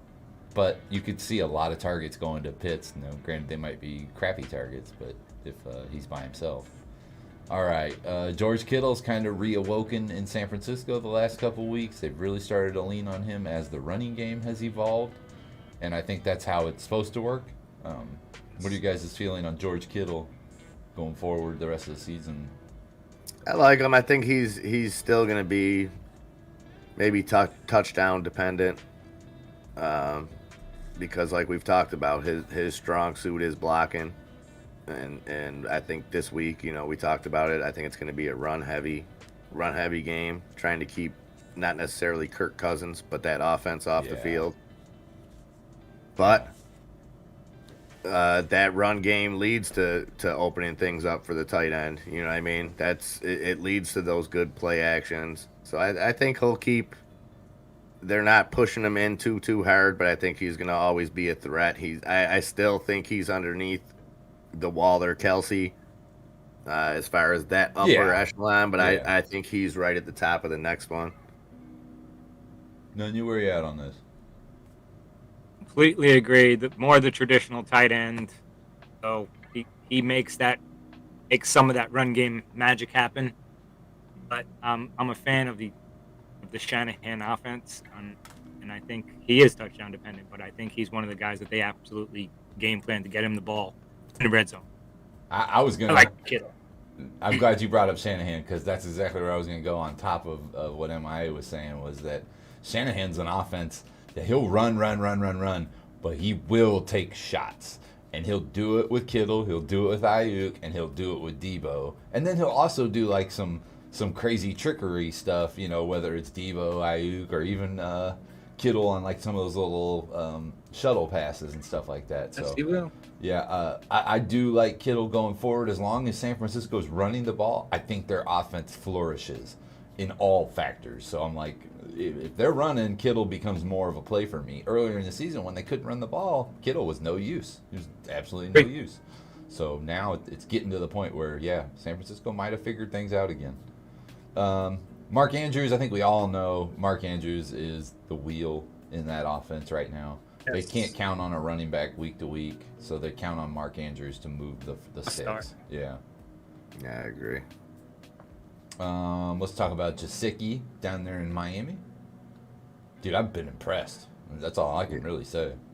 He gets better and better every week. Can Miami hold on to this kid, or do you think they lose him eventually? I think if they're smart, they'll hold on to him. I think they got to hold on to him. They got to try and build around some of their youth now. They've been in movement for a long time, but they need to improve at running back, make their decision on quarterback finally. But I think they keep him. He's strong. He's got good hands. He runs good routes. He's a quarterback builder. Yes, I think it's being more and more realized that a quality tight end is the safety net that builds franchise quarterbacks. You know what I mean? Yeah, it is. Waller, Jasicki can jump like 12 feet in the air. Like that dude can get some jump balls, kind of like the old Jimmy Graham, Tony Gonzalez jumping ability. Well, yeah, and that's where the relationship comes into play to me. Is you can design things to get tight ends in the biggest mismatch out there. You know what I mean? That you can't create with wide receivers. Oh, Roman Torres coming in here with a question. We'll dip into this real quick. Do I start Wentz or Matthew Stafford? The reports on Matthew Stafford has injury issues. I have heard those. I'm still rolling with Stafford personally. And I've got both of them on roster, Wentz and Stafford. I'm still rolling Stafford. Where are you at, Nunya? Actually just pulled up ESPN's Diana Rossini reports Stafford has elbow pain and his back is a chronic issue, but she added that Stafford deals with this chronic pain issue in his back every day, noting his health is certainly an issue, but nothing new. He has been playing down the last couple of weeks. He hasn't been playing as hot as he came out of the preseason, which could be build up on more damage. You know what I mean? He could start be feeling the issues and stuff, but I'm Stafford. MIA, where are you at on Stafford versus Wentz? I'm still on Stafford. I think that sounds like some Stafford FUD. FUD. You know, I think the Robert Woods injury I think hurt him.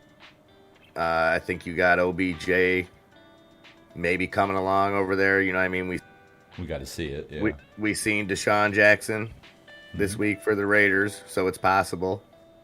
The upside of Carson Wentz to me is he's going to have to throw the ball. We talked about this earlier. They're going to force him into throwing the ball. So the potential for big numbers is definitely there. This week, yeah. Against Tampa. Tampa's secondary isn't as good as their front is, obviously. And I'm still going Stafford there. I like Stafford. I think him and Cooper Kupp, I think right there, you've got a better thing than anything you have with Wentz at this point. You know what I mean? Outside of Jonathan Taylor. And I think Indy's going to try to run the ball. I don't think they're just going to bow down to Tampa. I think we're going to see 25 carries out of Taylor today down there if they can keep the game close. And maybe 15 out of Nyheim Hines. Yeah. I really do think they don't want Tom Brady on that field. Exactly. You do not want Tom Brady in a dome, Nope. Not with that offense. And Godwin's back healthy, so I don't think they want that full plethora Gronk, Godwin, Evans running up and down the field on them all day long. All right, so is there any more questions? Sorry, I don't want to... Okay, did the Rams sign another QB? I'll have to look into that. I'm not sure on that, Caesar. We'll have to find out. Let's see here. I did talk about this earlier. The Pittsburgh... If they did, he would threaten Stafford, though. Yeah. Pittsburgh moved Eric Ebron to IR. That's basically lighting the fire for Freiermuth to be the franchise tight end there. Not to mention he already is kind of already taken that spot, but it just means he's the guy now. He is 100% the guy. So anybody who's sitting on Freiermuth, feel good about your play the rest of the season, especially if Pittsburgh's making a playoff run. He's going to get some usage in cold weather and stuff up there in Pittsburgh. Oh, yeah. Ben's got problems, man. Ben can't move. I thought maybe the Rudolph kid would come in and show him up. I'll take my licks on that. Rudolph came in and looked like crap. They went right back to Ben, and Ben still looks like crap, but at least he's starting to get some work with Claypool, and the Deontay kid's turning out to be. Yeah.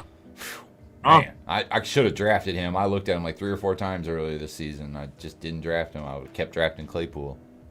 I was wrong. All right, so we got some buyer sells on the old tight ends. We were talking about Ertz. Here's the other side of that trade that worked out pretty well for Philly. If you got Goddard or you can find him, Nunya, where are you at on Goddard going forward this season? I think he's in that second tier of tight ends at this point right now. Maybe towards the back end of the second tier, not the front end, but I'm a hodler at least if I can find him. I would grab him because there were some weeks where he might actually be a worthwhile flex. He's going to be worked into that offense. Yeah, I agree. Okay.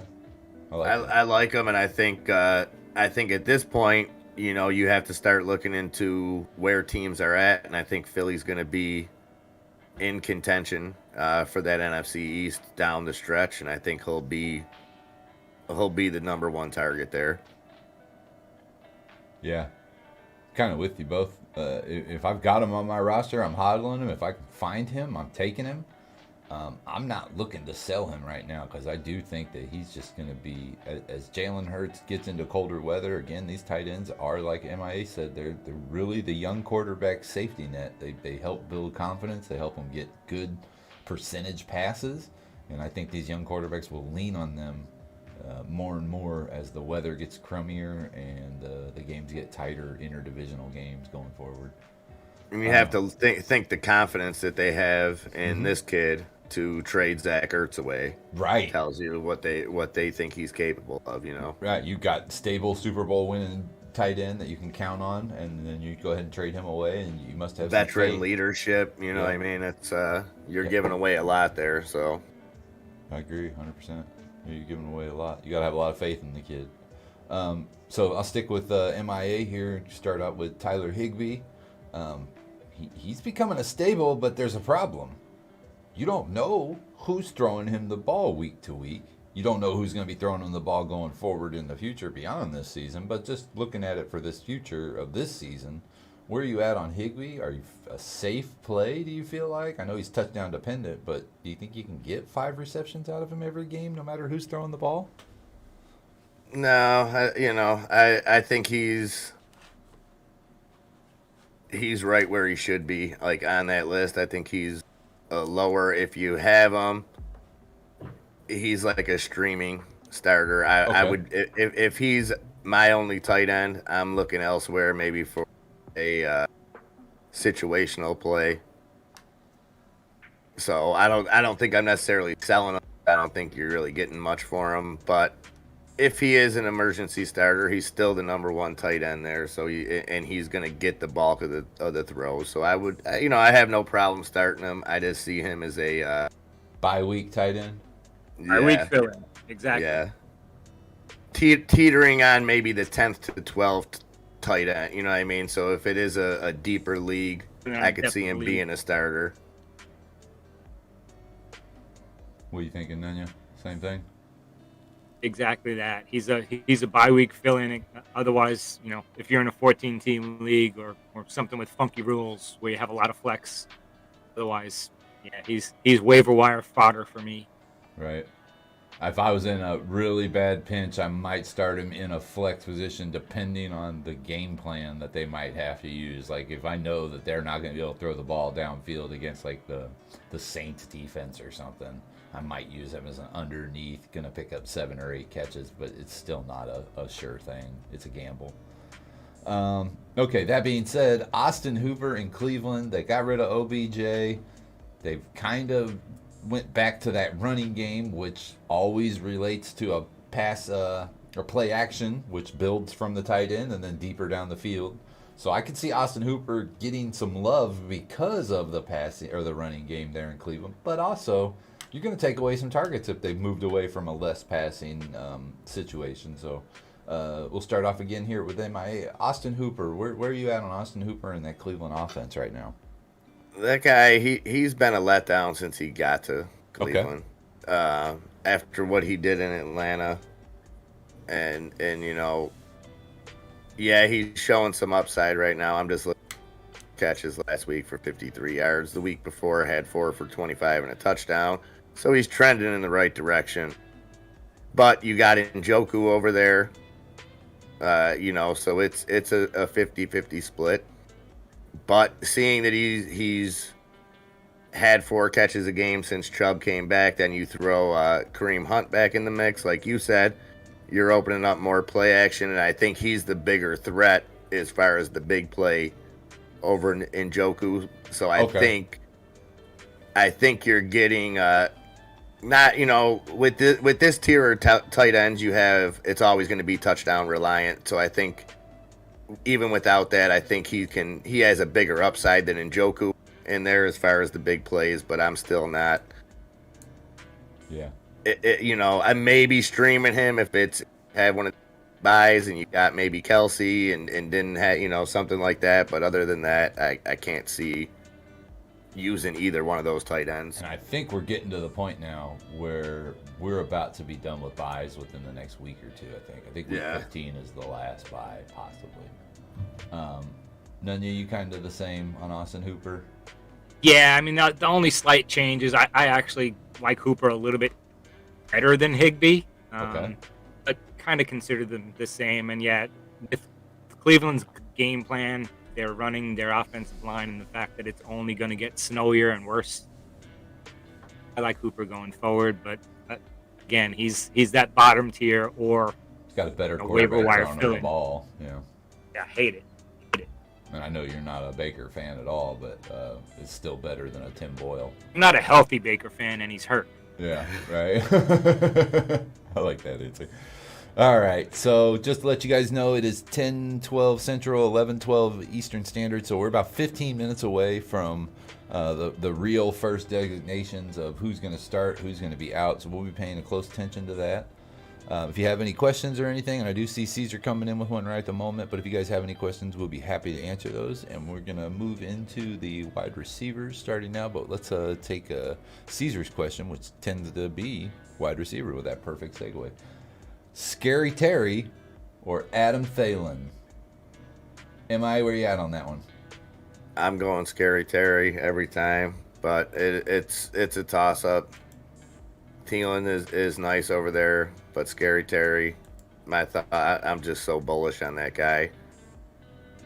The only ones I'm really starting over Scary Terry is maybe Jefferson, and really there's not really anybody else that I would put above him as far as a must start. Yeah.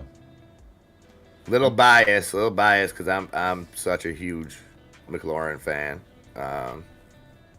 But I think the rest of the offense kind of puts Thielen at an advantage. Would you guys agree with that? Because Minnesota, I know, big on Kirk Cousins, but you have to agree that offense, it puts up numbers. You know what I mean? And Jefferson's obviously going to be the focal point, and Delvin Cook. So I feel like Thielen kind of gets lost in there and really benefits from that a little bit more than Scary Terry. He's getting doubled. They know what's up with him. Yeah. Go ahead, Nunya. I look at it like right there, you have a top 3 to 5 wide receiver in the league and somebody in the 20s. Okay. So I think the occasional blip week, you might get the big week out of Thielen and outscore McLaurin. But I'm McLaurin every week. Outside looking in, I'm looking at this one, and I'm like McLaurin. I mean, you got the better receiver. There's a reason he's a number one receiver. Getting deeper into the game plan, like what I think is going to happen, I think Seattle, I'm going to use that term again, bracketed, will bracket McLaurin, will try to shut him down, force them to go to the opposite side of the field. I don't think that's possible with Thielen. You can't. Thielen's unstoppable. If you try to stop Thielen, Justin Jefferson will beat you over the top all day long. So if you go to stop Justin Jefferson, Thielen's open underneath the middle, kind of like a Cooper Kupp situation, and can just get catches and catches. This week alone, I am going Thielen. If you're asking for my this week period, I'm going for Thielen. I just like the matchup in that Minnesota game versus San Francisco. I think it's their weapon against San Francisco's defense is to play over the middle. So I think Thielen's going to have like 9 catches this week easily, probably 8,500 yards. But McLaurin can always catch 140-yard touchdown, get you points just like that. So it's kind of They throw it to him in double team. They don't care. They don't. They really don't. They'll throw it to him in any situation. They really don't. They trust him that much.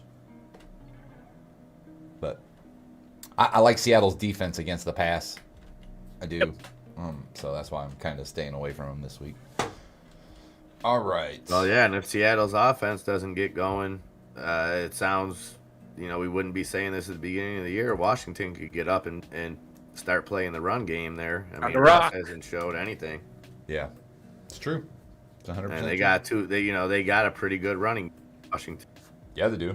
They've got a two-headed horse if they want to. They can use that bad boy. All right.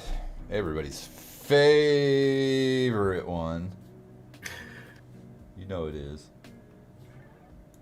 Get the screen to move. There we go. The old... Oh, wait. What do we do here? There we go. Wide receiver recap, week 12. All right, I think I got it. Figured it all out. Justin Jefferson, by the way, speaking about him, segueing into him. Great week last week, going nuts.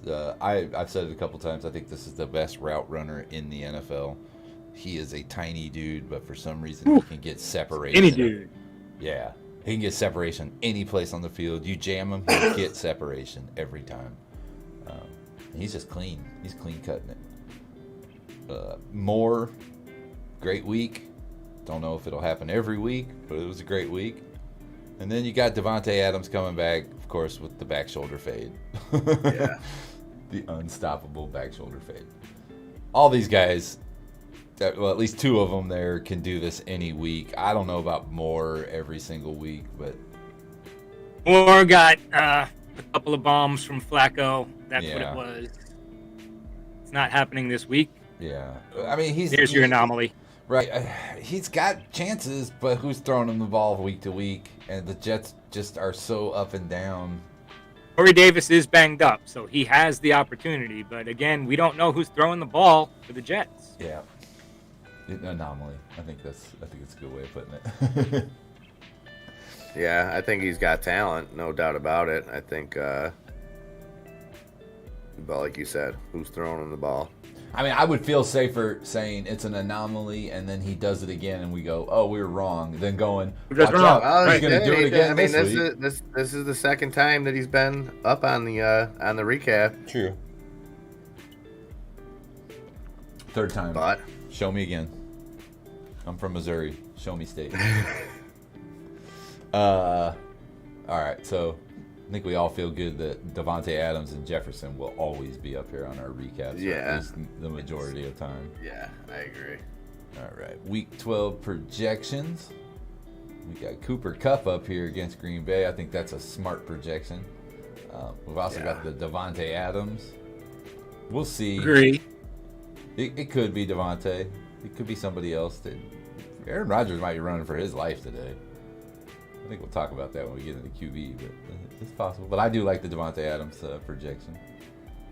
Deebo Samuel going against Minnesota. Just both of this, basically 3 games right here with the best receivers in the league going at it. Yep. And Debo, they keep finding ways to go. How many carries did he have? Check, because he had 4. 6 or say, yeah, it was. He led the team in rushing yards. Mm-hmm. He had 8 carries for 79 yards and a touchdown. It was 8 carries last week. Wow, most of those points up there are running back carries. And he only had 1 catch for Yeah. 15 yards. Most of those points are running back points. And the previous week, week 10, he had 5 carries for 36 yards and 5 catches for 97 yards. He's their So best running back. they continue to find ways to put the ball in his hands. He's the explosive player on that team, on the field.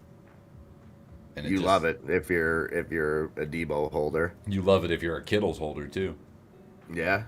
Because the minute they put that dude in the backfield, all them safeties come up to cover him, and Kittles can just streak down the field.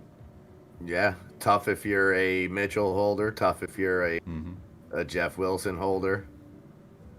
Because it's like it's bad enough when you're getting vultured for another running back, but when you got a wide receiver carries out of the backfield, it throws a little bit of monkey wrench in there. Getting 85 yards and 8 carries, that's the majority of the offense you want from your starting running back. And if you're an Elijah Mitchell holder, you're like, can we just give those to him? But hey, Yeah. if you are a Deebo Samuel holder, you know you're getting offense, no matter what.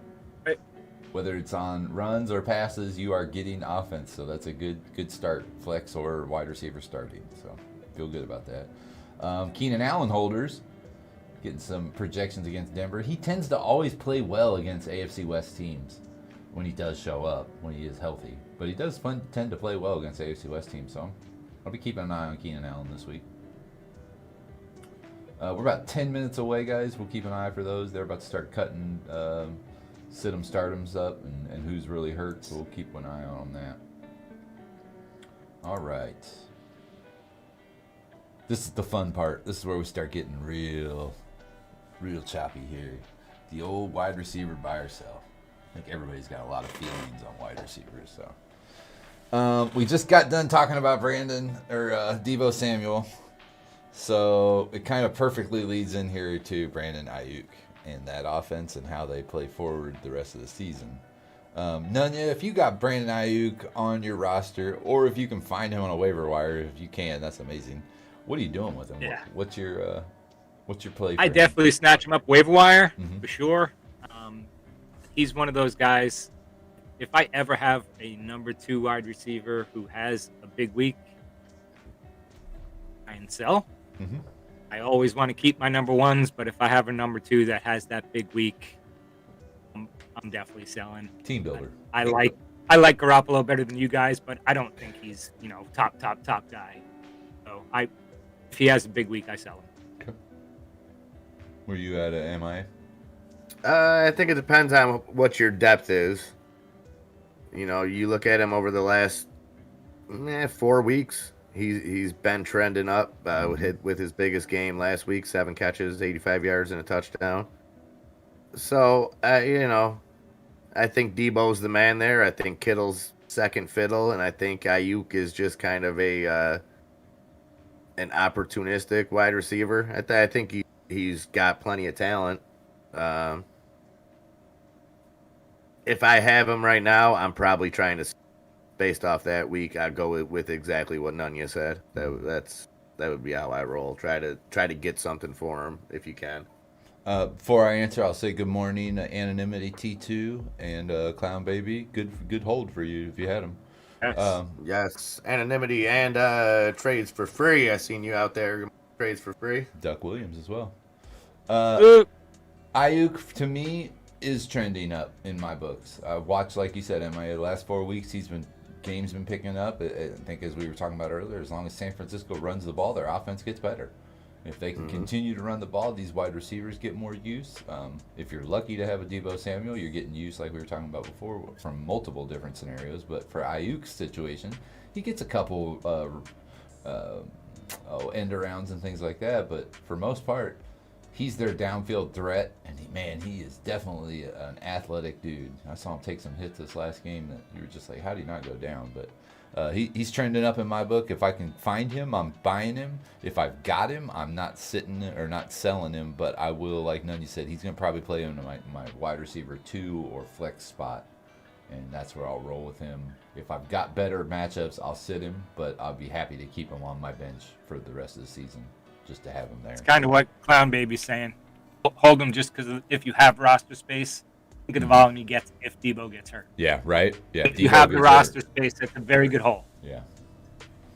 All right. So now we're going to talk about something I think might be a little... Oh, wait. Do we have a question? Judy or MVS? Let's address... Yeah, let's address the question because it's going to roll right into it. Funny memes guy, Judy or MVS? Nunya, go ahead. I like Valdez Scanling. I think he's going to get the other catches that don't go to Devontae, and I think Judy just is they don't have faith in him, or they have more mouths to feed, and I think Judy is 3rd or 4th now. He signed Patrick to the extension. Have Cortland Sutton healthy. I think Scanling has more opportunity. Yep. Where you at? I'm gonna agree with that. I'm not a Judy fan, and I liked him coming out of the draft. I think he's kind of underperformed. I mean, he's put up decent numbers the last couple weeks. 6 catches. Nothing big. I think that's his ceiling. I think Scantling, coming off that big week last week, I don't think we're going to expect that every week, but we could have a shootout today. and I could definitely see. I don't think they're going to be able to run the ball much as far as up against that that defense. So I can see you always got the big play threat with Scantling that I don't see you having with Judy. He hasn't shown the ability to make those big plays, so I'm going Scantling there. Yeah. And it was a perfect segue to roll right into Judy here. Patrick getting signed by Denver's, getting an extension on his contract tells me a lot. Tells me that they're either trying to keep 3 wide receiver or they just don't give a rat's patootie about Jerry Jeudy because they just played right over the top with this other kid. They got Hamler, who's been playing well, right underneath all of that. And meanwhile, Jerry Jeudy can't stay healthy for more than 3 weeks in a row to elevate his game since the big draft pick they wasted on him. I do believe Judy's a bust. I feel safe saying that already. And I think that he'll be gone next year. I think they're going to cut him, honestly. They might keep him around this year, but I just think that they're looking forward. They know they got to get other pieces, and they've got these wide receivers there that are working and staying healthy already. So I'm away from Judy. If I've got him and I can get something for him, maybe if he has a splash game or something in the next couple games, and you can get something for him that's going to help you out going into the playoffs, bye-bye. See you later, Judy. But going forward, Denver, I think, they're going to get rid of Judy outright. So I think it was a great segue into a good question, because if I'm Cortland Sutton or I'm Patrick, I know the balls are coming my way. Judy's not probably seeing that many. What do you think, Nunya? Sorry, I got a text I had to handle. No, I apologize. You're good. Yeah, I'm in the same boat as you, Odie, as far as Judy. I think they've shown. I think he may stick around. I think he should be on a 3-year rookie contract. So because they can keep him with that, I think he may see another year there. But they obviously shown with those signings where they're headed. You take a guy that early in the draft, that big, you're expecting breakout wide receiver.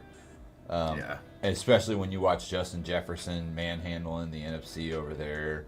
You see guys like C.D. Lamb, who have already... C.D. Lamb, even Ruggs before. Right. That happened. They may not be the best receivers, but at least they're catching deep balls in their first 2 seasons and making a name for themselves. Judy hasn't seemed to progress, hasn't seemed to really click with the offense. Doesn't seem to be able to take a hit, an NFL level hit. I mean, every time he's hurt, so yeah. No, did you have any thoughts on Judy? I think he's either misused or he's a bust. Okay. I think bust is the label. It might be too early to say, but I think it's a fair assessment at this point.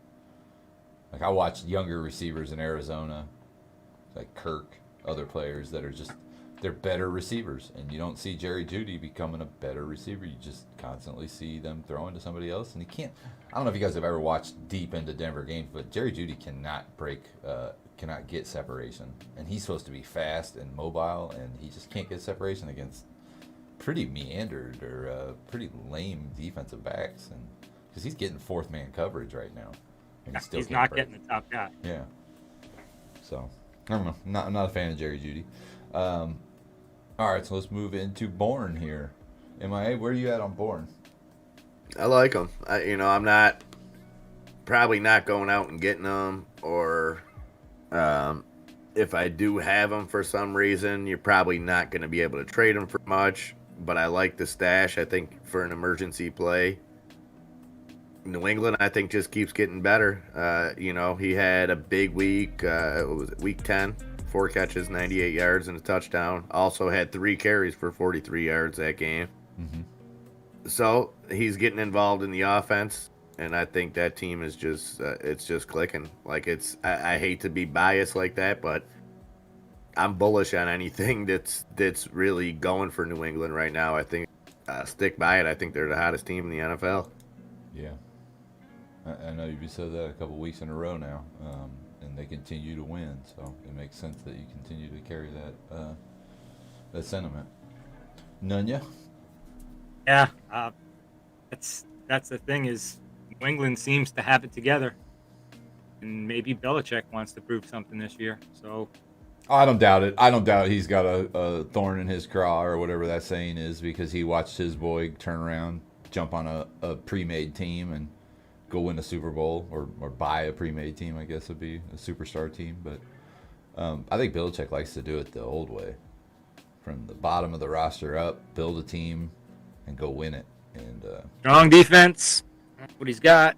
Yep. Yeah, me and Nunya were talking about that this morning. It was almost, it wasn't like they tanked last year per se, but I think they, in a sense, did. I think they wrote it in early. I think that's why they signed Cam, just as a Band-Aid, to not have to bring a young quarterback in with the replacing the golden boy thing. I think it would have been disastrous if they would have brought a rookie quarterback in and had him start last year. Yeah. I think Belichick looked big picture and kind of took last year to evaluate things and came in this year. And it's like you said, you can't argue with how they're playing. And it's typical, without Tom Brady, it's typical Bill Belichick fashion where the defense is ramping up. It's going to be interesting to see if this kid, what he can do come playoff time. I mean, you got that team sitting on top of the AFC East, tied with Buffalo or a half game ahead of Buffalo. Yeah. And they meet twice in the next 4 weeks? Yeah. Mac Jones is not blowing up anything. He's not getting crazy touchdowns. There are no receivers leading stat recaps at the end of the week from New England, but they're winning. And they're winning solidly. They're not having crazy games. You see the running backs get 2 touchdowns one week. You see the tight end get 2 touchdowns one week. But you don't see Mac Jones throwing 5 touchdowns for 450 yards. That's because their game plan doesn't have to make him do those things to win the game. And I think that's part of Belichick's genius, is that he's able to manufacture games week in and week out, keep the scores in the 30s, the 21s. Not putting pressure on Mac Jones to have to go out there and do a Patrick Mahomes style game or a Josh Allen style game to win it week in and week out. So, wow, it's very nice. Period. That being said, Josh Daniels' offenses never really flourish. Great wide receivers. They don't really work. And we know what we're getting into with New England. It's about to get fantasy football outside of Gronk and Brady over the years. It's been a guessing game. Actually. Sure, you had Wes Welker for a while. You had Edelman, who were Brady's go-tos, but you never know who's going to. In this offense, it could be Bourne coming out today. It could be Jacoby Myers going off today. We don't know which running back's going to go off. It's win by committee over there, and it's like it's almost San Antonio Spurs style of football. Yep. Just having everybody buy into it and leave your check your ego at the door. Let's just get wins. Got a quick question coming in here from Mike LaCour. Rashad Bateman or Boston Scott? Nunya? Ooh, waiver wire? Neither. I would imagine, Boston Scott might have a better shot at something. Rashad Bateman is going to be boom or bust. I think he's either going to get a touchdown or he's not. And at least Boston Scott's going to have a share of that 3-headed running back situation.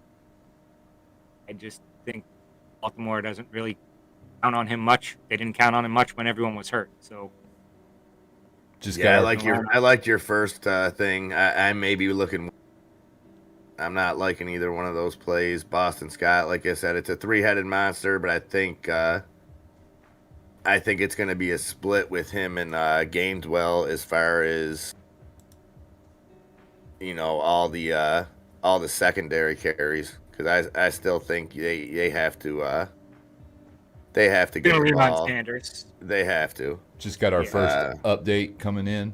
Cordarrelle Patterson is a go today. Seeing that from Ian Rappaport and Schefter just 2 minutes ago. So that Kyle Pitts play might be better today. A Justin Gage play might be better today. So watch that Atlanta offense. It's still a crappy setup against that Jacksonville defense, like Nunya was explaining, but it's looking a little bit better with that Wilson's news. Going to start for the Jets. Zach Wilson, yeah. He's back.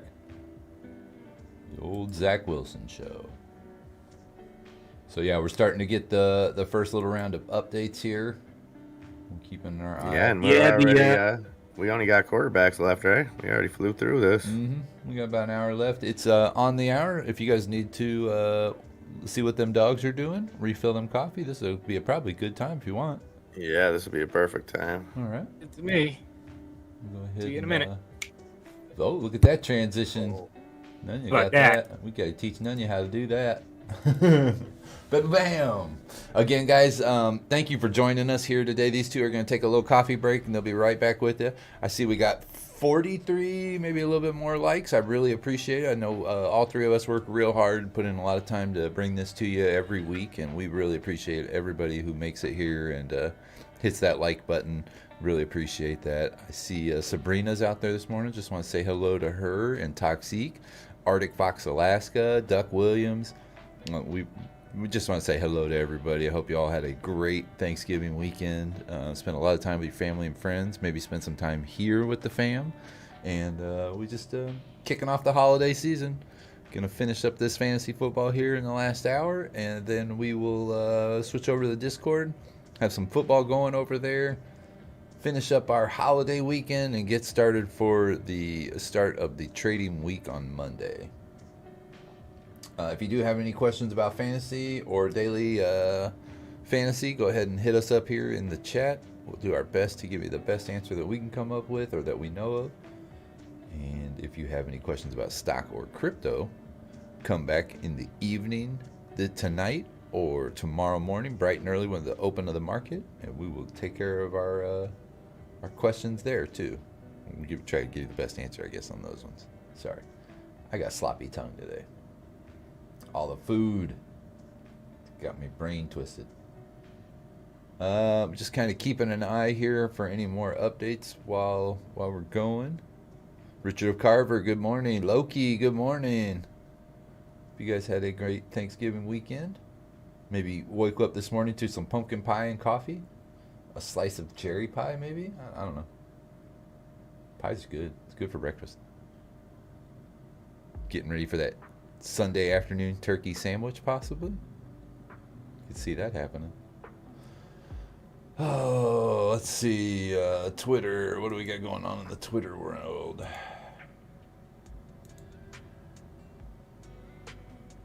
All right, so Field Yates coming in with officially active as of 5 minutes ago. Cordell Patterson, Saquon Barkley, Damian Harris, Ramondre Stevenson, Hunter Henry, Jonnu Smith, and Vita Vey, all active. Officially inactive, Corey Davis, Kadarius Toney, Kyle Rudolph, Auden Tate, Deion Jones, and Justin Reed. So we do have some updates coming through here, guys. Let's see if I can get that put into our...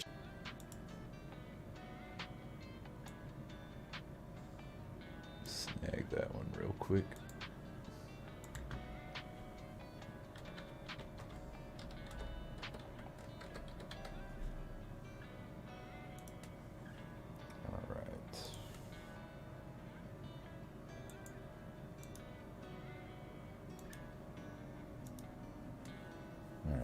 Loaded up a couple new things into the Twitter stream there.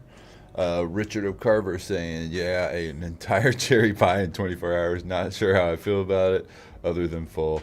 I feel you there. I probably took down 3 pies over the last 3 days. I'm not going to lie. Literally 3 pies worth of pie.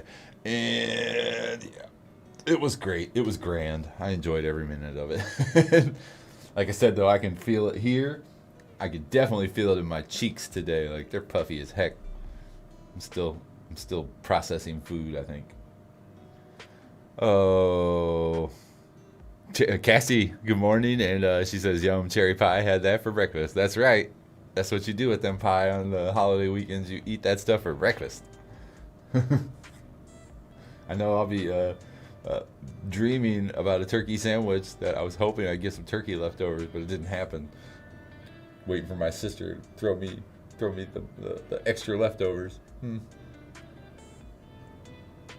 I did get pies, though. I'm happy with my pie count. Oh, it's heist time, guys. Get in on that heist. Type in 1 to 100 of those bull coins. You have an opportunity to double up them bull coins through that heist. There's also gambling you can do on the slot machines, gambling. You can redeem certain things here in the chat with that Bullcoin accruance that you accruance, is that a word? Accruance? What you've accrued in Bullcoins. So enjoy your time, but definitely jump in on that heist. Let's see here. Also, we play weekly pick'em. We've got poker that we play in the Discord weekly. So if you can, get you an opportunity to get joined up by clicking or following this phone number that I'm putting in the chat for you guys to get into our free Discord. And you can use those Bullcoins in a lot of different situations. All right.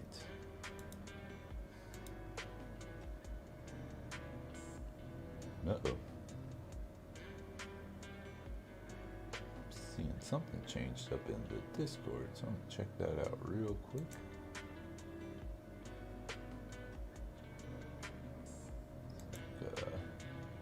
We might have lost Nunya there for a moment. We might have to try to come back here in a second. But we'll get those technical difficulties figured out. All right. Mr. Rafi Lameo is here this morning. Good morning. Thank you for doing that. Appreciate you explaining that to him. That's right. We can't put periods that close after the letters in a sentence, or it'll consider you putting a link up, and Streamlab's not too happy about doing that.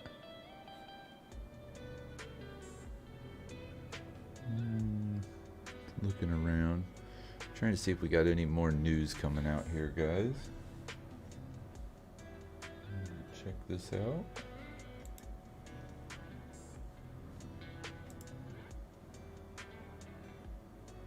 Not seeing anything new here in the last couple of minutes. Usually it comes in a flood if it does come in, because they're going around the league, calling around, seeing what's going on.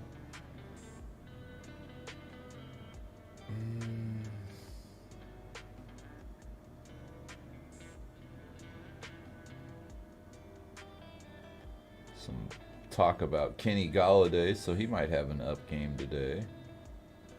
That new offensive coordinator plan they got going there in New York when they got rid of old Garrett. Jason Garrett's now gone.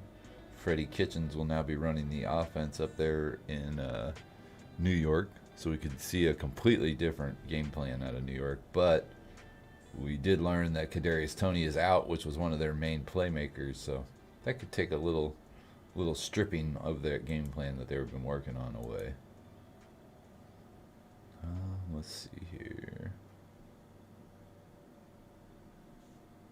Checking the NFL. Looks like we're pretty caught up on everything. Not too much more going on at this moment. All right, Robert Harris coming in. Ryan Bateman or Westbrook or K. Bourne. You know, I might take a flyer on Westbrook, Robert Harris, just because they don't have either wide receiver down there in Tennessee, and they're going to need some offense today. So I'm probably leaning Westbrook, although Bourne could be a smart play too. I'm kind of bearish, or I'm not a big fan of Bateman today. Let's see here. Clown Baby, Stevenson or Ty Johnson, half-point PPR. This is my team I care much less about. I'm probably rolling with Stevenson now, knowing that they're both back. I think Damian Harris will get the vulture yards, but I think Stevenson will get the main logist of the yards out in the open field. And probably catches, too, since it's at half PPR. Let's see here. Chris said, greetings from Germany, full PPR. Oh, thank you, Caesar, for redoing this. That's probably the one. M. Williams, Jerry Jeudy, or D. Harris on my flex spot. Mike Williams has looked healthy and better each week the last couple weeks. Not big on Jeudy. So, Chris, I'm probably going to go Mike Williams, but I'd almost feel safe going with D. Harris too. But like I said, I think Ramondre Stevenson's going to probably get most of the yards in that offense. Harris might get some touchdown looks. But, yeah. Is that Damian Harris? Yeah. Okay. So, yeah, I'm going to go Mike Williams. I think that's Damian Harris. I think I'm going to go with Mike Williams on that one.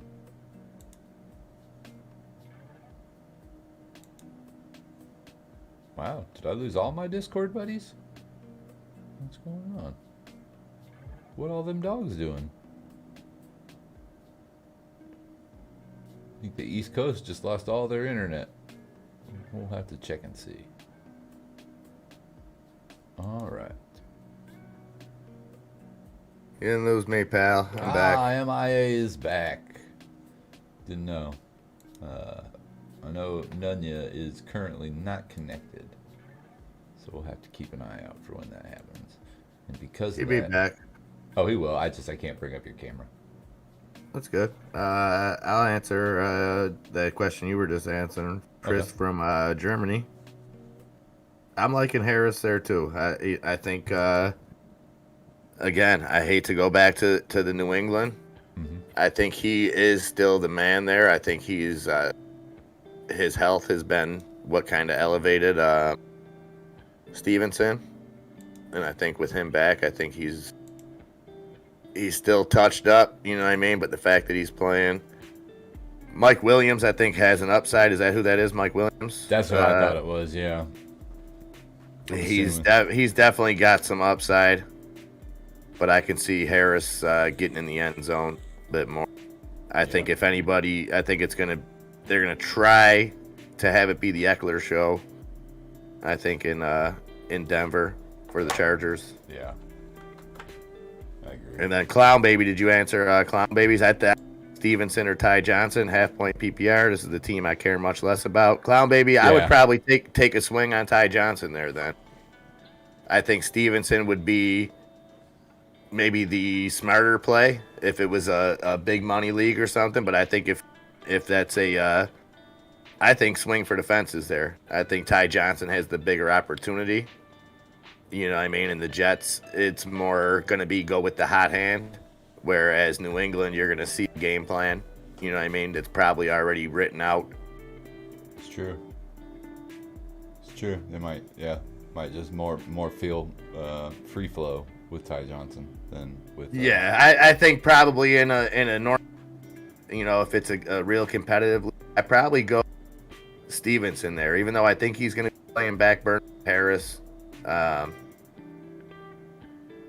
I just would go with the hot team. I would go I would be starting Bill Belichick basically over anybody in the Jets organization at that point. Right? Yeah. Here, I'm going to let you, I know we can't bring your cam in, but I'm going to cam out for 1 second, go refill the coffee. Take your time. I'll talk to the people. There you go. There we go. And if not, when I get back, I'll try to rework a camera in for you. No worries, brother. It's stress-free Sundays. You know what it's all. That's true. Good call. We're here for a good time, not a long time. Mm-hmm. Right, guys? And thank you, everybody, for joining us this Sunday morning, holiday week. People getting snow, a lot going on, shopping to be done, all that good stuff. We really appreciate you spending your money with us, letting us talk some football with you. It's a nice break. You know, not that this isn't important stuff, and not that we don't take it serious. A lot of time and effort bringing this, but it's obviously a different atmosphere for us. This isn't life-changing consequences like we deal with every day with the stock market and the crypto market. So we appreciate you guys tuning in. Anybody that's tuning in for the football, we are here 24/7, 365 days a year. We cover the stock market and the crypto market mainly. But cover all things here. So welcome. A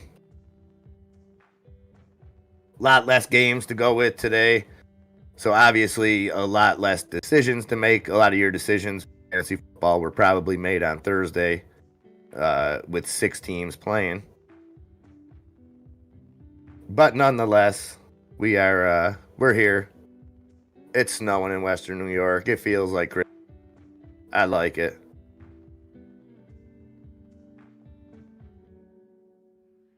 This is the part where you guys type stuff in the chat from spot.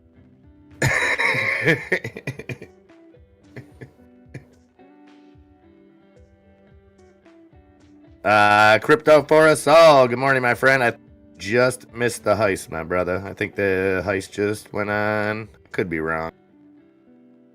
Arctic Fox Alaska. Good morning, Arctic Fox.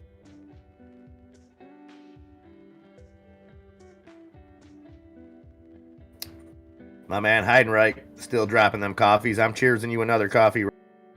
Can't see me. Cheersing it. Still no snow in Minnesota, yeah? That's good. That's good to hear. Like this kind of snow, I don't mind. It's a light snowfall and it's not coming down ridiculous. I'll go out and shovel when I get off here, and hopefully be good for the rest of the day. But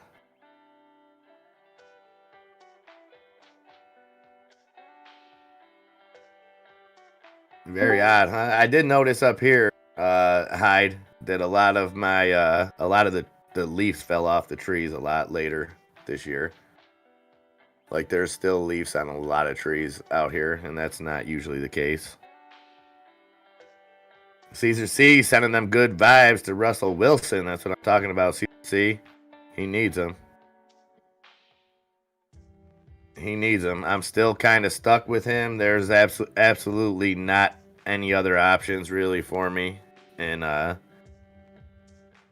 league with Wilson. What's up? Hey, welcome back, my friend. Had to have a little El Snappy-Tan moment on my modem.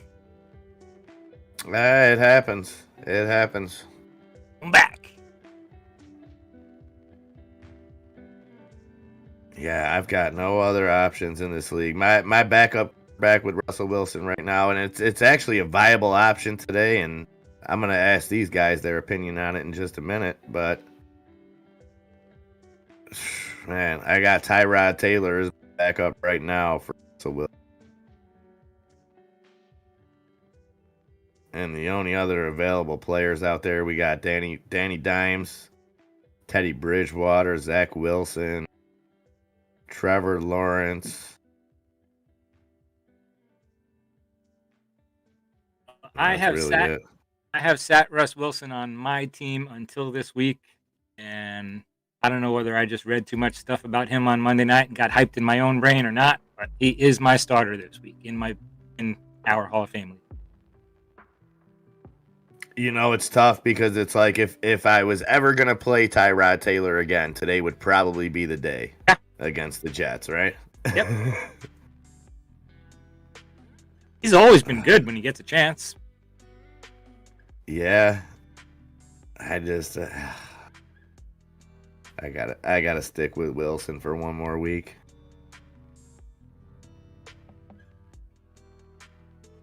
This is a huge week for me too. In this Coming league. down to it, I'm sure in tons of leagues. Now's the time. There's lots of teams caught there in the middle. Yeah, I'm 6-5 in this league, but I'm in the 7th spot. But first place is only 8-3. Right, one or two things shake up, and you got the teams ahead of you playing each other. Yep. And they take each other out. It's good. There's a vote for Bridgewater. Never. Never. I like Bridgewater. I like his backstory. I just don't think he's a good quarterback.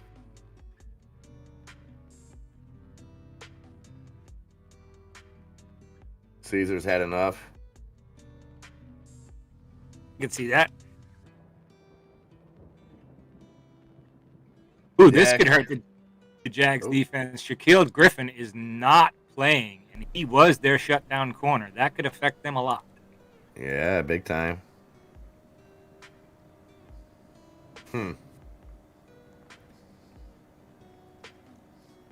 All right, I'm coming back, guys.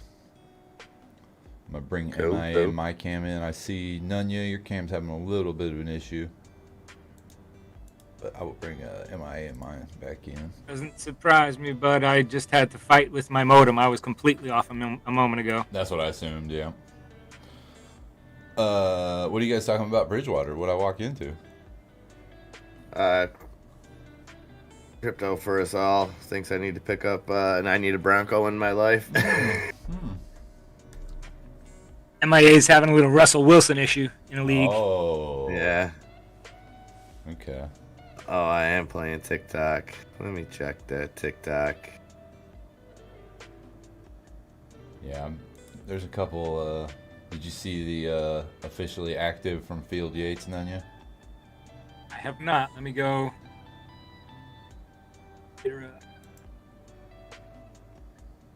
Oh man, we got a tight one looming TikTok. Oh, you and TikTok are at it this week in the fantasy league? Yeah, and the projections, he's projected to beat me by 3 right now. I did start putting weekly updates, and I will as we get closer and closer. I'll keep updating the fantasy leagues in the Discord channel, just so everybody can see what's going on in the other leagues. Well played. TikTok did the double tight end start on me. Nice. With Hawkinson and Schultz. Both of them got him decent points. Well played. Vita Vea is going today, so that's really good for Tampa's D-line and not so good for Jay Taylor again, Jonathan Taylor, but nothing's stopping him. Yeah, man, I like it. I'm kind of pumped for this matchup because I want to see if he's as good as I think he is right. If that offense is playing as good as it kind of appears. This will be a good test. I'm really liking Atlanta's chances now against Jacksonville with their cornerback out. I really like the Pitts and Cordell Patterson because I think that really changes up the way. Makes a big difference. Absolutely. The way Jacksonville plays them now. So I'll be real interested to see what kind of game Pitts puts up, maybe even Gage. There you go, Nunya. Back in action. Woo! Oh, we got camera action back? Yeah, Nice. sir. All right, I'll bring him back in. Slowly but surely, those hamsters in the wheel got up enough speed to make that camera work. The worst TikTok, Marcus, is that you have 2 players that I have to cheer for because I have in different. You got Christian McCaffrey and James Robinson. I both have started, and Pittman Jr. So that's the tough thing about being in multiple leagues. You end up playing against guys that you're also cheering for. Right, yeah. Good luck, TikTok. All love, brother. You know that. Caesar says he just noticed the Waterboy clip. It comes right after the Jamar Chase, like 50-yard bomb. That's fantastic. What's up, Heidenreich? You should see him now, Hyde. He was hiding in the dark. Odie got a little tired last night I'm talking in third person, but I was making fun videos and learning how to do that, and I stayed up a little too late. Hey, we're right on track, brother. we're It doing worked great. out just perfect. Yep. Right around the... We'll have just enough time to everybody get set right before the kickoff. We'll get these quarterbacks covered, check some news again, and reheat all them warm-ups, sit down to A couple a nice... big games today, maybe. Discuss. There's probably 2 or 3 really big games, but other than that, we're almost done. yeah, and then we'll kick back. Hopefully, watch crypto have some recovery. Wait for that Adam Aaron tweet. Anybody know what See time that's what's supposed good. to come out? I think me and Nunya were talking. We believe he's probably going to tweet at some time today about when the tweet's going to come out later today. If he's smart, he does it right at kickoff. Oh, yeah, okay, I got what you're saying. I'm going to have a tweet about 3 o'clock this afternoon. You guys should come You're back going to be and really check it excited. out. Can't wait for my next tweet. There's the the Waterboy clip. I love it. Yeah, I don't know, man. I'm pumped up, but I'm also like, okay, well, show us what it is. But I hope it has something to do with crypto. I hope it's not just, hey, if you're a ticket holder of AMC stockholder, guess what? You get We're gonna Or accept just something Loki, generic. Inu, Shiba. you get a free soda with your free popcorn one time this holiday season at AMC. I have listened to the movies. Apes, and Dojalon Mars will now be accepted. Yeah. Right. There's your big news. We're 60 days out from Sheba being accepted, but that could also be 120 days. So, yeah, okay, all right. Yep. But he said it was the only thing he said that it was in regards to a big film that was being released in December. The biggest film being released in September is...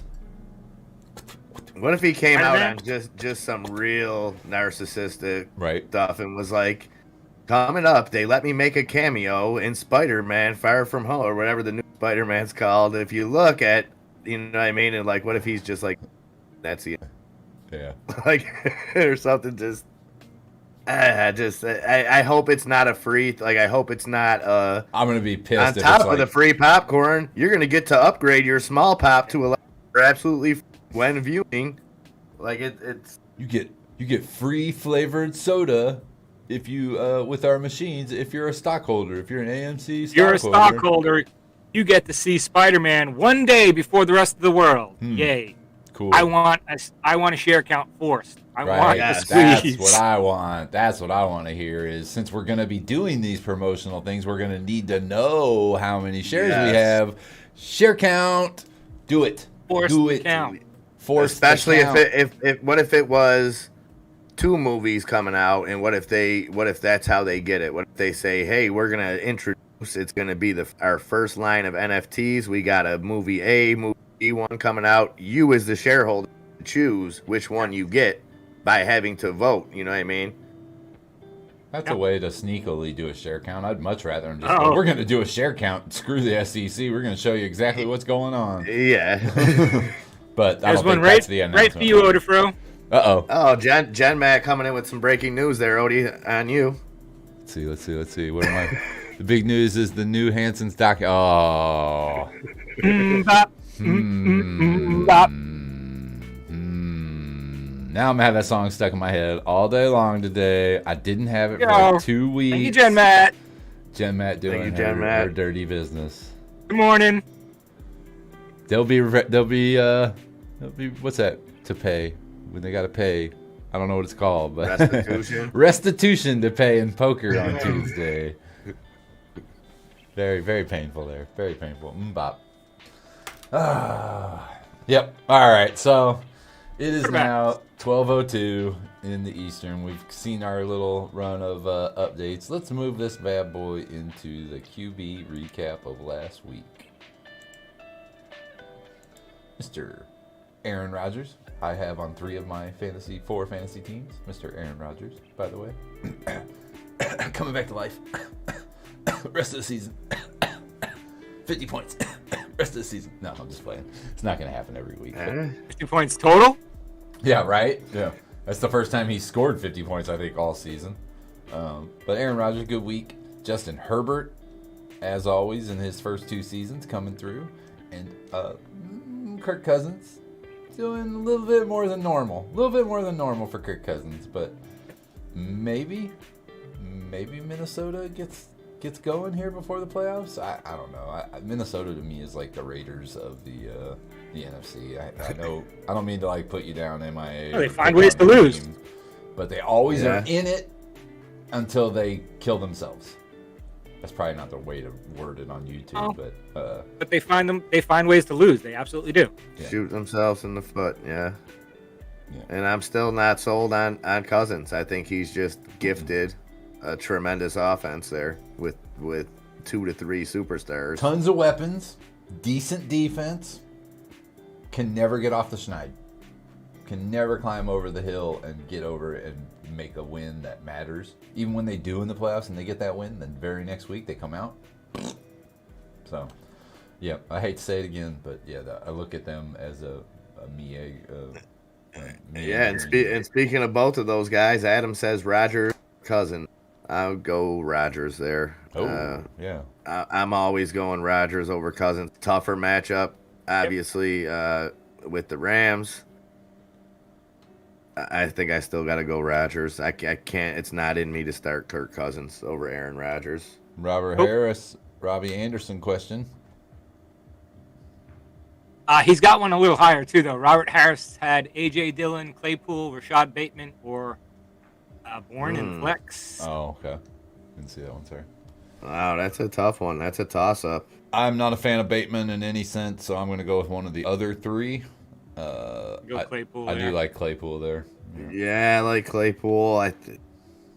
A.J. Dillon, I think you're going to get some guaranteed points. He's going to get some touches, but I'm probably going Claypool there too. I like the shootout. Bourne, I think Bourne has some upside, but I think with the running game healthy, I don't think we see Bourne kind of putting that because he's kind of did the Debo role in the weeks when they had some banged up running backs.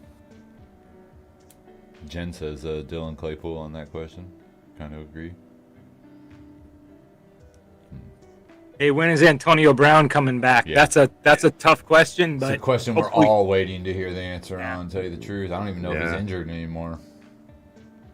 I think they're just... They have enough offense where they have the luxury. They can hold on to him till close to the playoffs, and you know the I'm not relationship sure he has with Brady. Wow. He's on the field. It seems like they're keeping it a little bit tight-lipped as far as what's actually going on with him. So, I don't know. It's like you said. I don't think they need him in the offense right now. And he already has the chemistry.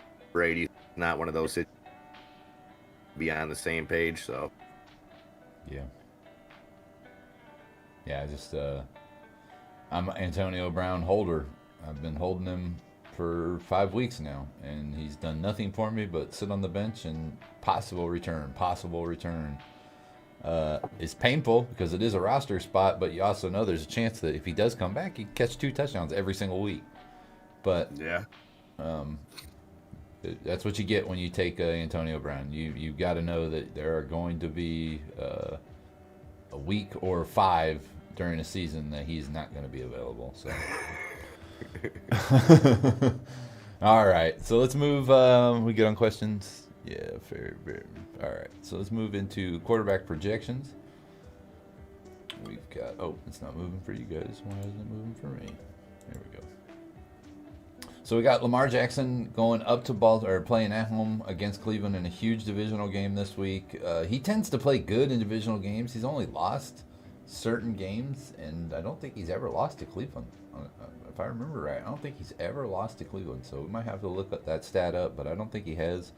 Tom Brady's going to Indianapolis. We've heard the good news from the defensive line front for Tampa Bay. But that could be helpful because that could keep Tom Brady in a safer situation where he's not having to do a shootout today. But I think I don't know. I think I picked Indy to win this game, but realistically, Tampa Bay probably wins it. Jalen Hurts going to New York Giants to play possibly in the snow kind of hampers a running quarterback situation a little bit. I don't know. It might be good for him, actually, but that's going to be an interesting one to watch to see how much snow is up there. Justin Herbert going to Denver, Mile High, and then Aaron Rodgers at home against the Rams. We'll start with UMIA. Is there any of those 5 quarterbacks there that are twisting you up, or do you think those are pretty fair assessments on what's going on there this week? Yeah, I think that's pretty fair. I don't know the accumulation going on in New York as far as if that snow is gonna make much of a difference for Hurts. And then I look at the counterbalance to that. If it does get sloppy, I think you can see some points with his legs. So that would be my... And Herbert, you know, he continues to shine, but division games in Denver, in the cold, anything's kind of possible. But I think if you have him, he's a must start, obviously, and see where that goes. The same with all these guys. I think if you have them, you're starting them. This point of the year, if I'm playing daily fantasy, though, I'm going bargain bin. You know what I mean? I'm looking at the quarterback. I don't see any of these games being a lock thing where, like, you know, guaranteed Jackson's going to carve them up or any of these. I don't see them as such big of a locks that I wouldn't take a shot and save some value and take a runner that's not on this. What about you, Nunn? You seeing any up there on that 5? They're throwing you a little twist. You feeling good about all 5 of those? You know, I might shuffle the deck a little bit. I have a problem with Lamar Jackson on the top in this one. I like Cleveland's defense a lot, and I think they're going to run, and Baltimore might run a lot also. So it may limit his opportunity, but I think, you know, one way or another, I think those are probably the top 5. 5 of the top 6. Right. And in the same sense of Jalen Hurts getting some leg time, if a running game happens in Baltimore, that could force him to have to run it too because everybody's all pressed up on the run game. They do a play action that busts out, and then he's got to run for his life or something like that. I could see that possibly putting some more running yards on Jackson's legs as well today. What are you guys thinking, and before we move into the next part here, what are you thinking about Tom Brady specifically versus Indy today? I think Tampa Bay's lost 2 in a row, 3 in a row? They won last week? Am I right? I gotta look that back up. I know they had a little stint They there. won last week, right? Didn't they play the Giants last week? Yeah. Yep.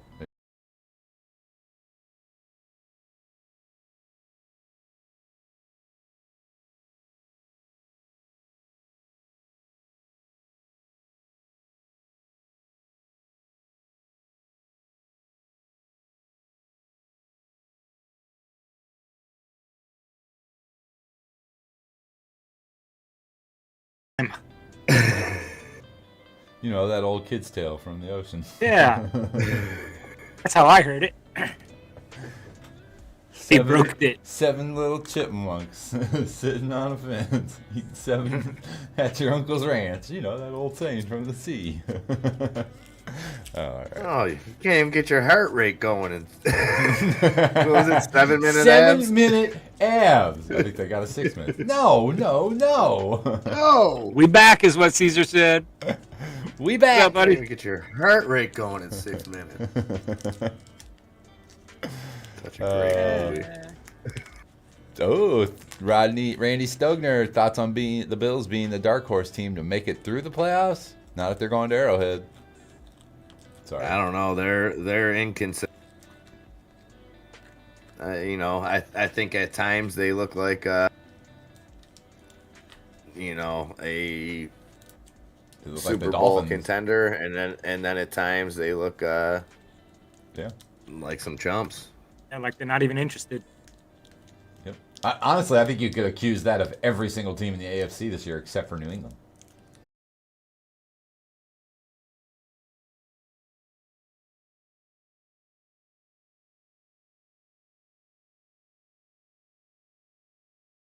Hopefully we get some new servers.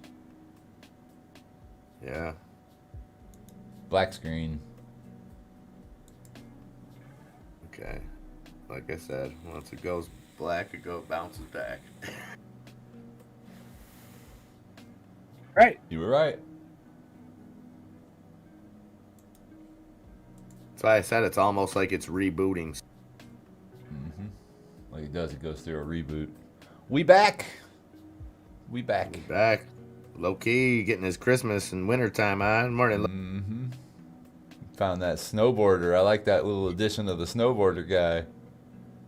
There you go. Randy Stogner, if you didn't hear our response to the Bills, yeah, I think they're still not consistent, and I think Tre'Davious White, season-ending injury, I think that helps him too. Right. Painful. All right, so we went over the Tom Brady thing here. Let's roll through our next segment. The old buy or sell. These are some interesting ones on here this week. I'll go to Nunya first with Mr. Joe Burrow. You got him on your roster. I know he's not out on anybody's free agents. If he's on waiver wire, you're playing in the wrong league. But yeah, where are you at on Joe Burrow? I know you're not trading him either, but where? Yeah, I hodl him. There's no way you can grab him on the waiver wire. I think he probably costs too much to acquire, and I like the team around him in the future. It's always hard to tell in a Northeast team how it's going to do playoff time. It's if you take somebody in Cincinnati and your playoff weeks happen and it's a terrible blizzard and you get no points, that's a calculated risk you took. Yep. But I like him. I really like the offense around him. I'm a Burrow fan. Am I? I'm a Burrow fan. I made what may be a costly mistake this week. I benched Prescott for Burrow.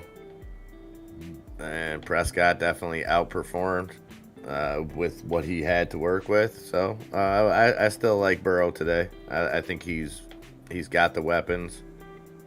So you and Prescott had no weapons. I mean, that was a good call to make at the time. Yeah, exactly. And Burrow looked good against the Raiders. Even though we were getting pressure on him, he looked. So I think Pittsburgh will. Yeah. It'll most likely be the Joe Mixon show there too.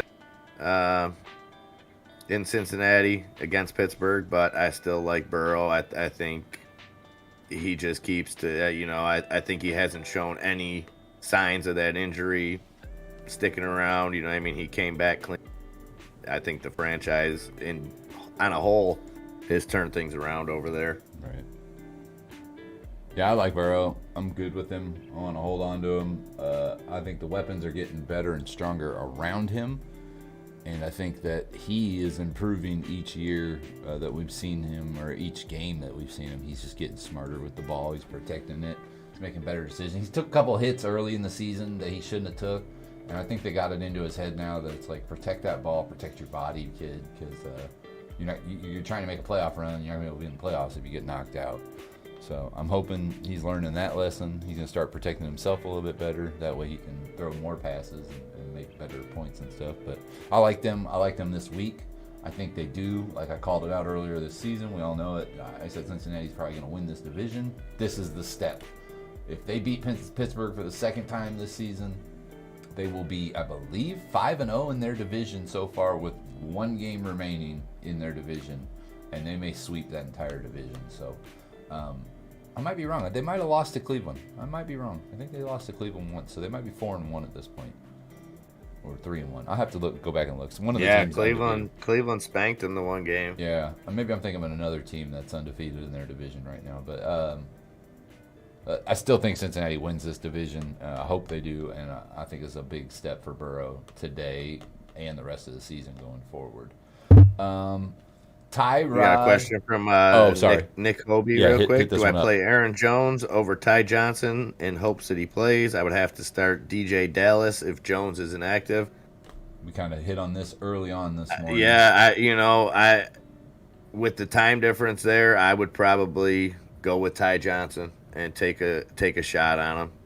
You're going to be regretting it if Aaron Jones comes in and maybe he's healthier than they're leading on and he has a big game. But I think you're going to be saltier if you end up waiting. I'm not sold on DJ Dallas really at all. So for me, yeah, I would. That's a tough call, but I would probably go with Ty Johnson. A good matchup. Yep. And Matt's just pointing that out too.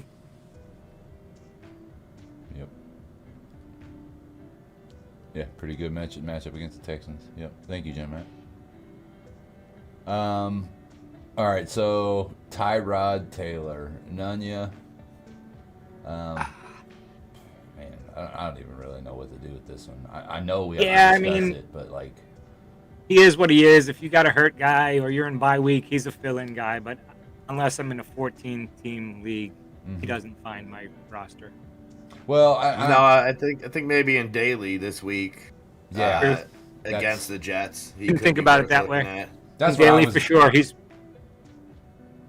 worth a gamble. Yeah, that's where I was going to kind of say too. Was you don't really know what he's going to give you any week. You do know that they got to play a quarterback, and you can get him for dirt cheap. You know what I mean? And you got Brandon, you got a big play opportunity, and you got a running quarterback. And it's a crummy defense. So there is a lot of upside for Tyrod Taylor in daily fantasy. And like Nunny was saying, if you are in just an extreme quarterback buy pinch, you don't know who to take off of the board right now, you're in a 12-man league, and you don't know who to grab, you might get lucky playing this kid this week. He might throw 3 touchdowns. He might throw 2 and run 1 in on 250 yards and maybe an interception and a sack. I do expect some fub ups, some mess ups a little bit. So I do expect that. But all in all, I bet he has positive points. He might get you over 25 this week. I wouldn't expect it any other week, but maybe this week you get 25 from him. You could see that. But I think it's more of a daily fantasy play, definitely, than it is a weekly fantasy play for sure. All right, Mr. I'm Back. Mr. I'm Back getting another chance at it this week. Actually, decent matchup per se against Miami. Warm weather, not that far of a move for them to go over and play in Miami, so it's like a pretty quick trip. Where are you at on Cam Newton this week? Where are you at if he's on your roster? Are you trying to hunt him down to play him as a bye week play? What are you doing? No, I'm not. I would put him right here at the same position as Tyrod. Okay. An emergency start. I'll give him credit. He looked better than I would have expected last week. He didn't look like a total bust. 21 of 27 for 182 touchdowns, receptions, 10 carries, 46 yards, and another touchdown. The numbers don't lie, and like you said, this is a great matchup. I see his biggest upside potential here today is Carolina's defense putting them in good positions. I don't see him lighting the lanterns as far as 300 yards, things like that, but I could see him easily having a 3-4 touchdown day and possibly, you know what I mean? Not, maybe 2 through the air, 2 through the ground, something like that. I think those are all on the back of McCaffrey if that does happen. Yeah. Well, I think that, McCaffrey's such a threat that you have to, it enables Cam to, like I said, carry the ball 10 times for 46 yards. It gives Cam points if McCaffrey catches a pass and runs them in. You know what I mean? It's different than a run. Nunya, what do you think, Nunya? Yeah. Yeah, I mean, I guess he's proven me a little bit wrong last week. But if you still watch the throwing motion and what happens, that doesn't lie. So he gets some opportunity because of who he is. But I don't have a lot of faith in him. I just don't like the shoulder. The game plan is going to allow him, and the matchup this week specifically will allow him to. I'm not a big fan. He's just done. I'll preface my comment by starting out with Randy Stogner's. Wait. Cam Newton still plays football? I'm not going to sit here and bag on Cam for another 5 minutes like I did the last 2 weeks. I will say this. I see Robert Harris's question. Cam Newton or Kirk Cousins, Cam or Jalen Hurts? In both those situations, here's my answer. I'm not playing Cam on either one of those. I'll take Jalen Hurts over Cam. I would take Carson Wentz this week over Cam. Because like Emma was saying, I would take both of those over Cam. He's not getting a 300-yard passing day today, or at least I don't expect him to. And I honestly don't think he gets very many touchdowns today unless it is McCaffrey carries them in on like a screen pass or something like that. I don't see him throwing the ball against Indy's really good passing D. Isn't that who they're playing, Indy? Am I mixing that up? Hold on. Am I mixing that up? It's Indy, right? Who? Carolina? Carolina has Miami. Miami, okay. Still, Miami has a pretty good passing D. Yeah. I just don't see Cam throwing a bunch of yards today, and like I said, it's going to be all screen pass to McCaffrey. McCaffrey's going to have the big day to make Cam's numbers big, in my opinion. I'll go with that. And I think he's in the same boat as Tyrod. I think possible daily opportunity there, at getting them at a discount, taking a shot. Jen Matt coming in with a question: Heineke, Mac Jones, or Tua? And Caesar coming in with answers for both those different questions. Hurts for the Robert Harris question, and Mac Jones for the Jen Matt question. Are you guys of the same opinion as Caesar there on both those questions? I definitely agree with Hurts. I throw Tua out of the conversation in those three, although I like Tua. I think Mac Jones and that opportunity, that game plan is probably my choice this week. Heineke's got Seattle on Monday night, even though they're home. I think I like the game matchup better for Mac Jones.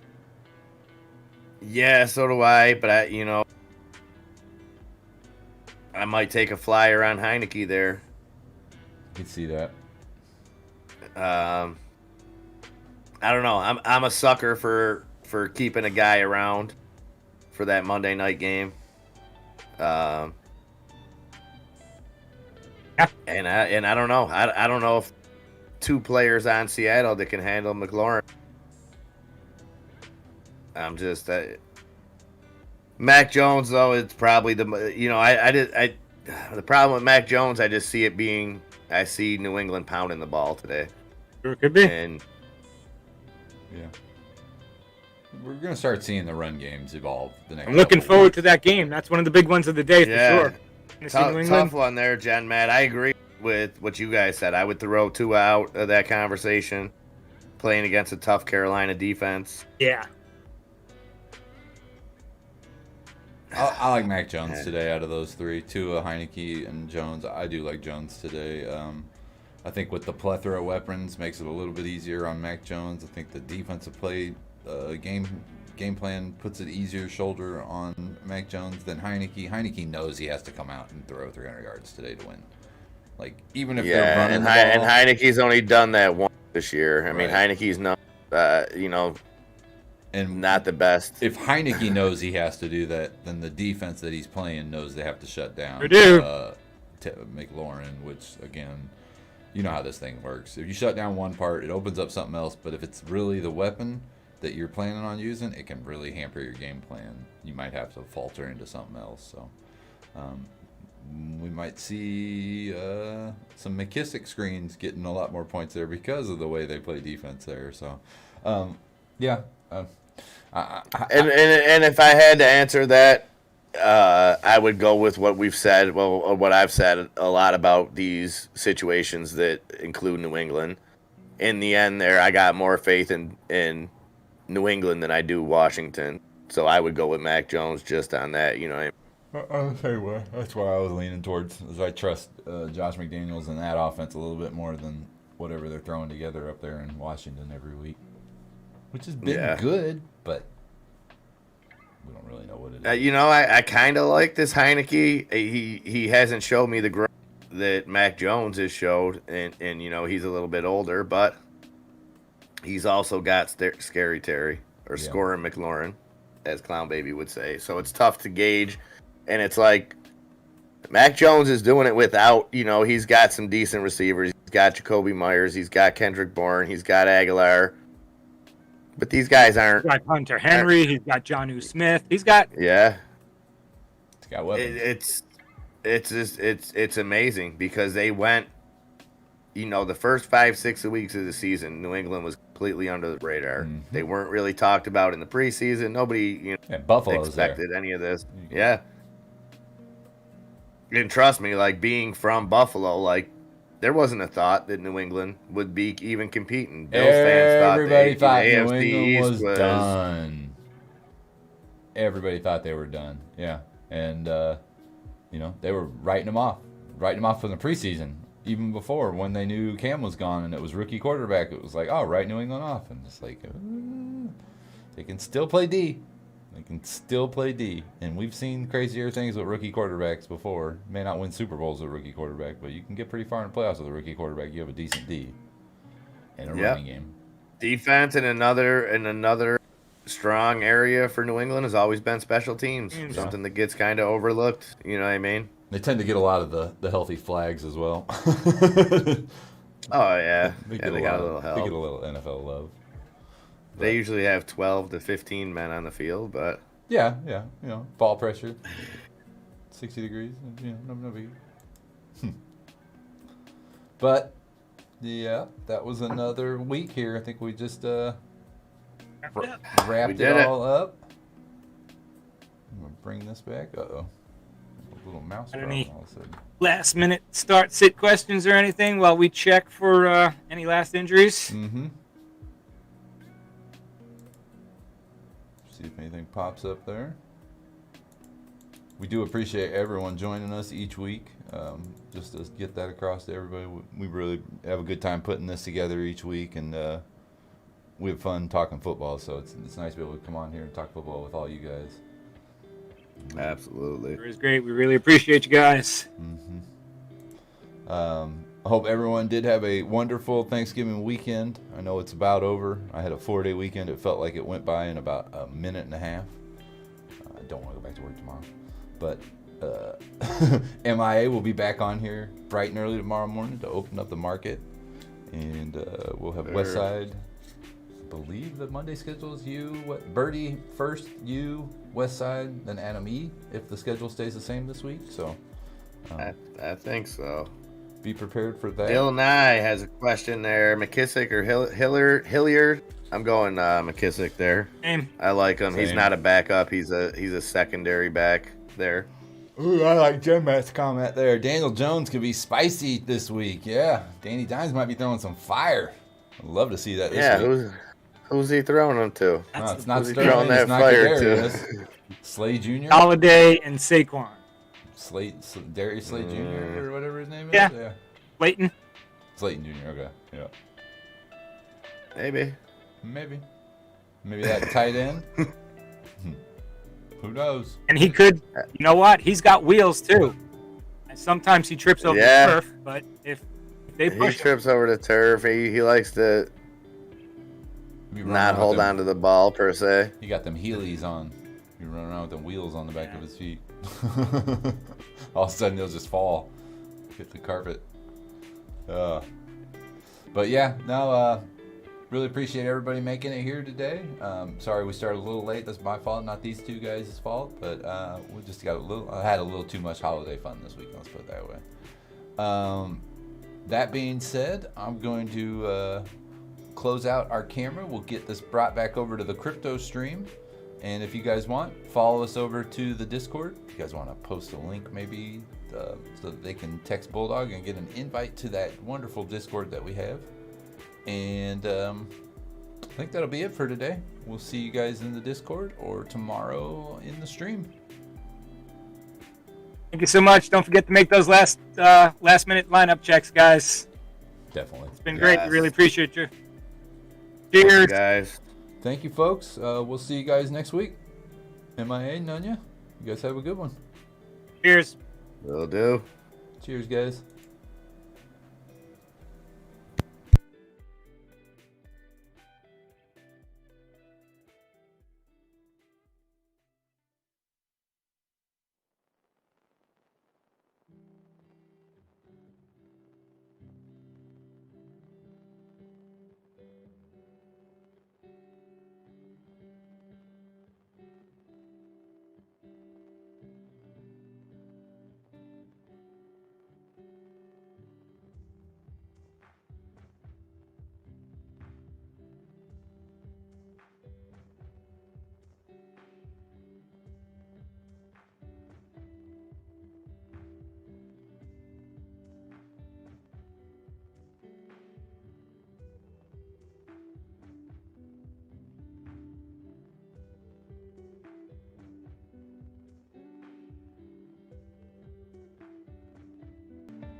Wow, is very nice.